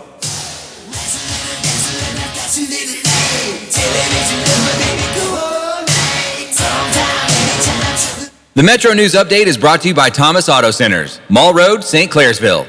Get the best deal at Thomas Auto Centers.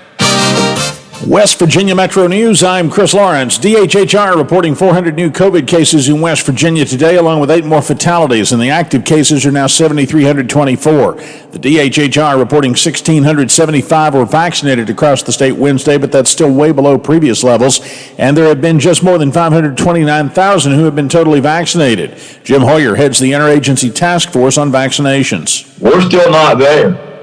And we have clearly hit a vaccine hesitancy point that we've got to get the rest of our fellow West Virginians past. Governor Jim Justice this week begged those who have not done so to get to a clinic and get their shot. He says they cannot lift the mask mandate until at least 70% of those eligible in West Virginia are vaccinated.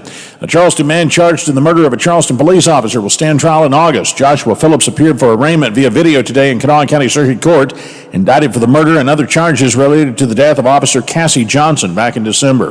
The death of a Mingo County woman in Logan County on Thursday has sent shockwaves through the church community of southern West Virginia.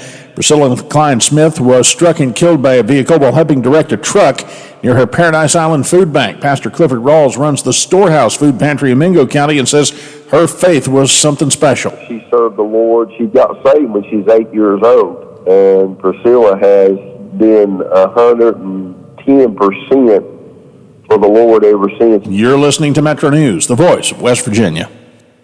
Police officers in Cabell County busy getting together accident reports after a number of wrecks this morning on I-64 in the Huntington and Milton area. There were also a number of wrecks on U.S. Route 60. Icy conditions and some freezing fog were blamed as temperatures went into the 30s. Police responded to 7 wrecks in the course of an hour within a mile of each other on I-64 around the Milton exit. That was between 4 and 5 this morning. 4 of those accidents were rollover and sent 4 people to the hospital.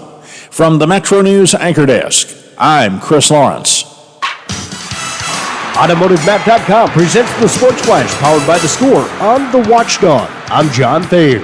NHL tonight, the Washington Capitals head to the Barclays Center. They'll take on the New York Islanders. The Capitals have dropped 2 of the last 3 games entering tonight's contest. The Penguins are at home tonight as they play host to the New Jersey Devils. Pittsburgh has won 2 of the last 3, including outscoring the Devils the last time out 7-6.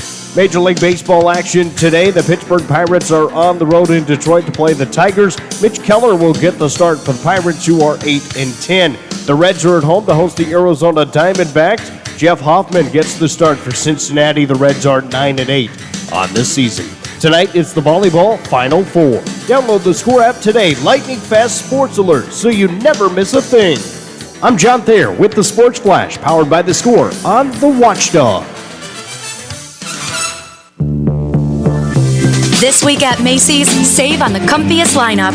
Update your relax at home and on the go rotation with 20 to 40% off select loungewear for him and her. And refresh your space and prep for warmer nights ahead with great deals on cozy bedding basics. Plus, Macy's Star Rewards members earn on every purchase except gift card services and fees. Sign up today at Macys.com/Star Rewards. Savings off sale and clearance prices. Exclusions apply. I'm Dr. Andrea Russo, a cardiologist. Maybe you're waiting to talk to your doctor right now. But if you're having an irregular heartbeat, heart racing, chest pain, shortness of breath, fatigue, or lightheadedness, don't wait. This could be a serious condition like atrial fibrillation, which can make you about 5 times more likely to have a stroke. If you're having these symptoms, don't wait. Talk to a doctor by phone, online, or in person. Brought to you by Bristol Myers Squibb. For all of your IT needs, visit OmniPerforms.com. Omni Strategic Technologies, the only IT company that the Watchdog trusts. You know, there's variety shows, and then there's, well, my variety show. I'm Bill DeFabio, and I bring you the best variety talk in the Ohio Valley, quite possibly the world. Join me from noon till 2 to talk sports, nostalgia, and hear from some of the legends of the game. You won't believe who I have on next. The Bill DeFabio Variety Show, noon till 2 on the Watchdog.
Welcome back to the Watchdog. I'm Rick, that's Wade, filling in for Lola today. She'll be back in the saddle tomorrow. One of the things that this show has really gone by very quickly, one of the things that I had on my list, and I want to make sure that I mention before we get out of here, the House of Representatives voted today to pass a bill that would grant statehood to Washington, D.C. Of course, that has been a Democratic priority for quite a long time. And now it moves its way to the Senate, where I think it will not pass. The vote today in the House was 116 to 208. So close, but passed. Really, the key to this, I think, or at least one of the keys, and I think he's hoping that he doesn't have to be the key to it, is one of our senators, Joe Manchin. It faces an uphill battle when it gets to Senate. I don't think it's going to get much Republican support, and it would need it to clear the 60 vote threshold for passage, which I think allows Joe Manchin to kind of lie in the weeds. And that's, I think, what he did, quite frankly, with his statement. I've got so many things on my plate that I haven't even gotten to that yet. It's what he told a CNN reporter when asked if he would support it. Of course, D.C. and its voters voted overwhelmingly for Joe Biden in November. According to CNN, and I don't know if these are the actual numbers or not, but according to CNN, 92%, 5%. It's pretty steep. DC's estimated population is about 705,000 people. It has more people than Vermont and Wyoming. So it stands to reason that people living anywhere should have proper representation. At least in my opinion, it should.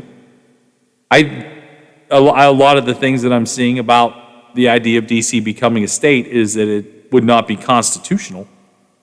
And again, I'm not a constitutionalist. I don't understand it well enough to speak on that. I just know that if people exist somewhere, they should be represented by someone.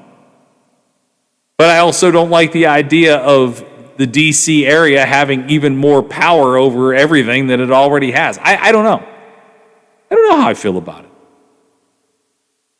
You guys are welcome to tell me how you feel about it. 304-214-1600. 304-214-1600. I think people have the right to be represented. I also just, again, I don't know that I understand all of it well enough to know how I truly feel about it. I have already seen all the ideas floated by, and again, one of the things that I make sure that I do is when I read a story, I always read the comments. I want to see what people are saying. Not to say that people are the most rational when they read something they don't like or like, and then they just spew out a comment. But I do like to read to see what the consensus is and also take into account where I've actually read that article. I have seen more people, they're already mad about the flag. I'm only flying the 50-star flag. That's a thing to get you riled up about on a Thursday afternoon. Worried about, do I have the right flag in my yard? I'm not acknowledging it as a state. It doesn't need your acknowledgement if it becomes a state. It's so crazy to me, the number of things that people will go out of their way to just get sideways about. I don't get it. To me, there's just, it doesn't, I get the ramifications. Don't get me wrong. I'm not trying to skirt the idea of what it is. You know, the idea of this would really benefit the Democratic Party. It would.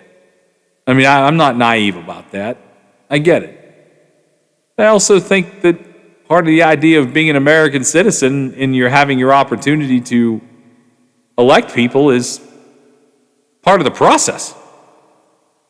I think it's part of the process. So I guess I don't I guess if I was one of the 705,000 people that lived in Washington, D.C., I would be all for this. Since I'm a guy that lives in the state of Pennsylvania, works in West Virginia, and sometimes Ohio, I got nothing in it. I got nothing in it personally. But I know that I'm never going to get sideways over, I'm not acknowledging this as a state. I mean, do people really, do you know people that get sideways about stuff like this, Wade? I don't. I mean, if I'm playing golf, I have philosophical conversations with my golf buddies. We talk about all kinds of things under the sun. I don't know anybody that gets overly irrational about things like this on the regular, but my goodness, they're out there. Can't say that I do. I read stuff and I just think to myself, do you really care or do you just need to vent? Maybe you just need a hug. I don't know. I see people going sideways over things right now that it's just like, why are you doing that? It doesn't benefit your life. It doesn't benefit really anybody's life. It's going to make you die sooner. And get all locked up over things that you really have no control over. That's why you elect people. You elect people to go and represent you to make sure the things that you don't want to happen don't happen. And I get it, not every time that you vote for a candidate do they win the position. But that's why they say majority rules. I don't know. I don't know anybody that gets so sideways about stuff like that. This was a headline that caught my attention. It's been on my sheet for a few days here. And I guess I get lost on the whole space thing. People are fascinated with space. And now with the UFO thing being confirmed by the government, maybe it becomes a little more interesting prospect. You have Perseverance up there on the surface of Mars, and it turned carbon dioxide into oxygen. Did you see that story? I mean, they're trying to figure out if people can live on Mars. I mean, they are going for it. And I mean, again, I'm not smart enough in the scientific fields of understanding any of that, but to me, that's a pretty interesting process. The fact that they want to know if it's even possible is a pretty interesting process, and it won't happen in our lifetimes, Wade. It probably won't happen in the next lifetime. But the idea of building the story now for who's going to live on Mars in 200 years is, I guess, the thing that we're starting to do.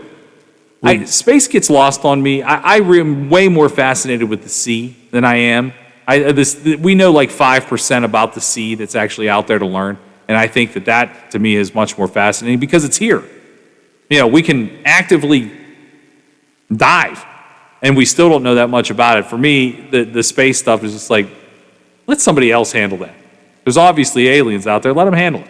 What blows my mind are these people who can afford $750 million just to sign up to orbit the Earth. Yeah, I mean, I gotta say, if I had the dough, I'd do it. I know it sounds crazy. It's something that you really can't possibly know how it's gonna end. But boy, what a ride it would be. What a ride it would be. But I saw this story and I thought, well, it's kind of, again, it's headline grabbing, so to go through and say that I know everything about the story would be a lie, but astronauts who die during Mars missions could be buried on the red planet, sent into eternal orbit around its atmosphere, or, are you ready for this? Eaten by other crew members. That is part of what you're signing up for. Wow. I didn't see that coming. I saw that headline. I was like, I didn't read that. But it's capitalized, eaten by other crew members. That's worse than them recycling their urine. Yeah, a lot worse. Being eaten by other human beings is not high on my priority list of things to do. But then again, the rest of it isn't real high on my priority list to do. Would you rather be buried on Mars or shot out into eternal orbit? I think shoot me out into eternal orbit. Let me see it. Let me see it all. Maybe I bump into Pluto someday. Just shoot me out there. I wouldn't want to have to make that decision if one of my astronaut buddies dies on Mars. But apparently someone must have to, because now it's a rule. We'll go ahead and take our last break. We'll come back. We'll get into some couple more topics as we get ready to head out of here for this Thursday. That's Wade. I'm Rick. This is The Watchdog. This is Bill DeFabio, your host of the variety show with Bill DeFabio. Heard on The Watchdog Monday, Tuesday, Thursday, and Friday. Join me from noon till 2 to talk sports, nostalgia, and hear from some of the legends of the game. You won't believe who I have on next. The Bill DeFabio Variety Show, heard on The Watchdog Monday, Tuesday, Thursday, and Friday. Tune in and get with the program. I'm Bill DeFabio. Join me for the Variety Show on The Watchdog. It's time we put a stop to a few things. Right now, the D.C. establishment has all the power. The For the People Act will stop that. Billionaires buying West Virginia's elections? The For the People Act will stop that. Politicians and their families getting rich while we pay for it? Yep. The For the People Act will stop that too. Senator Manchin, you've always had West Virginia's back. Don't stop now. Stop corruption in its tracks and support the For the People Act, paid for by Represent Us. It's time we put a stop to a few things. Americans voting on machines that aren't made in America? The For the People Act will stop that. States using hackable voting machines with no paper trail? The For the People Act will stop that. Elections with no way to do careful audits or recounts by hand? Yep, the For the People Act will stop that too. Senator Manchin, you've always had West Virginia's back. Don't stop now. Stop election interference and support the For the People Act, paid for by Represent Us. Frio Stack and Associates auctioneers, realtors, certified appraisers specializing in antiques, business liquidations, multi-parcel land auctions. Frio Stack and Associates is a regional business offering the executor, attorney, agent, and other individuals the most comprehensive and technologically advanced auction and appraisal services available. For information on our service, call our office at 304-233-3168 or email frioauc@aol.com. Frio Stack and Associates sells the earth and everything. There's a place where family and tradition are forged in the West Virginia hills, strengthened by the inspiration of a world-class education, where hands-on learning is encouraged and applied. A community where you will be supported and be inspired to support others. An experience that is more than just a university. It's a place you'll call home. A legacy you'll leave for generations to come. It's all here at West Liberty University.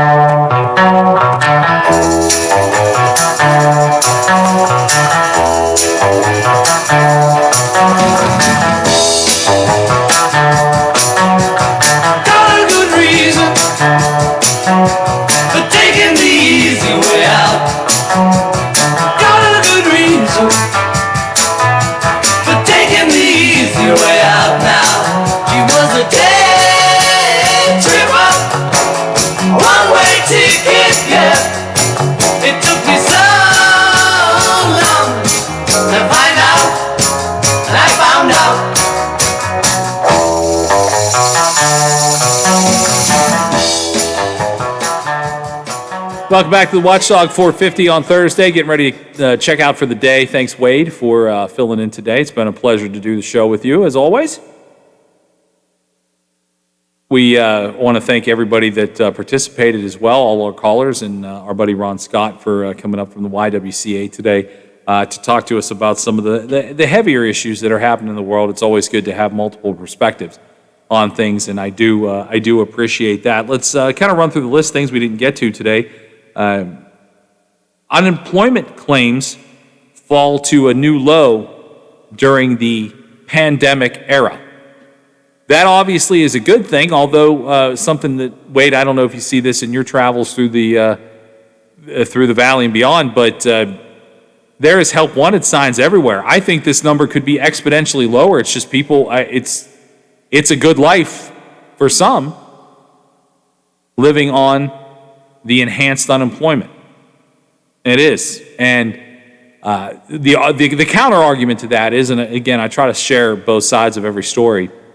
The counter argument is people would get off unemployment if they were paid more reasonable wages. There's a lot of people that do live below the poverty level, especially in the state of West Virginia. Both points are valid. Both points are valid. I also submit to you that not everybody is making money like Amazon, Google, Walmart, Target, Home Depot, Lowe's, and etc. If it's a locally owned restaurant or business, they're probably doing the best that they can to keep people employed. So that is a problem. That is a problem. Good news, though. It's less, but it could be much less. We have a call back there, Wade? Yes, Clearview Rich would like to talk to you. All right, Clearview Rich, how are you? Just fine.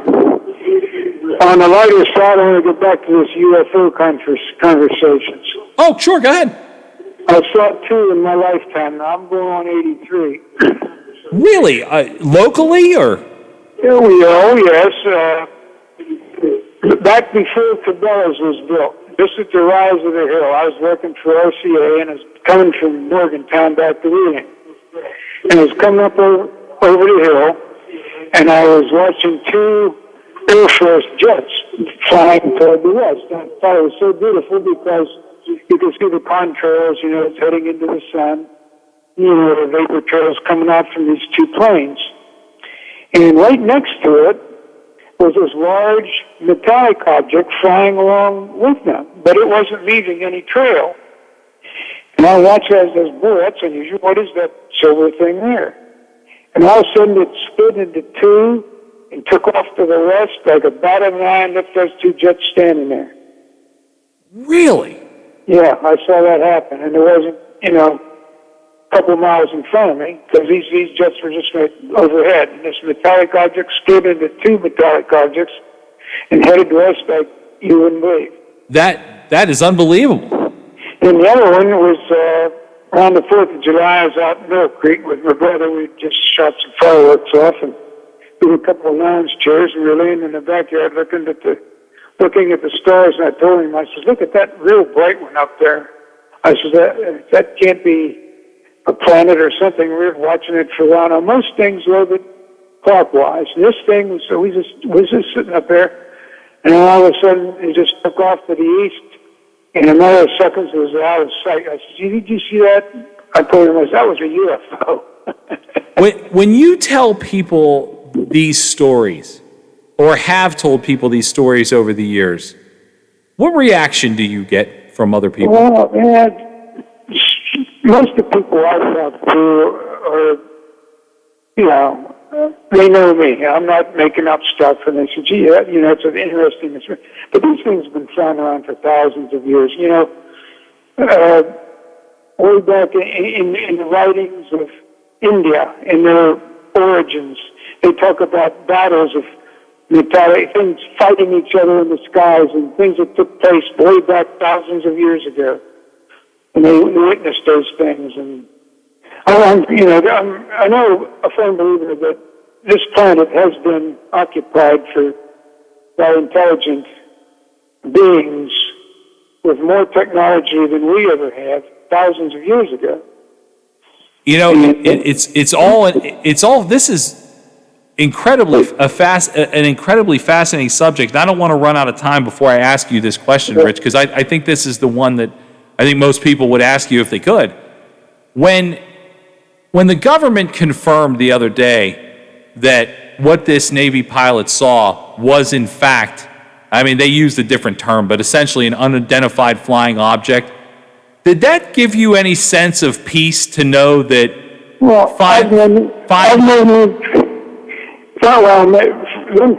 there's a real good book written called The UFO Conspiracy, How Governments Taught Each Other to Keep the Public Uninformed Because They're Afraid of Panic.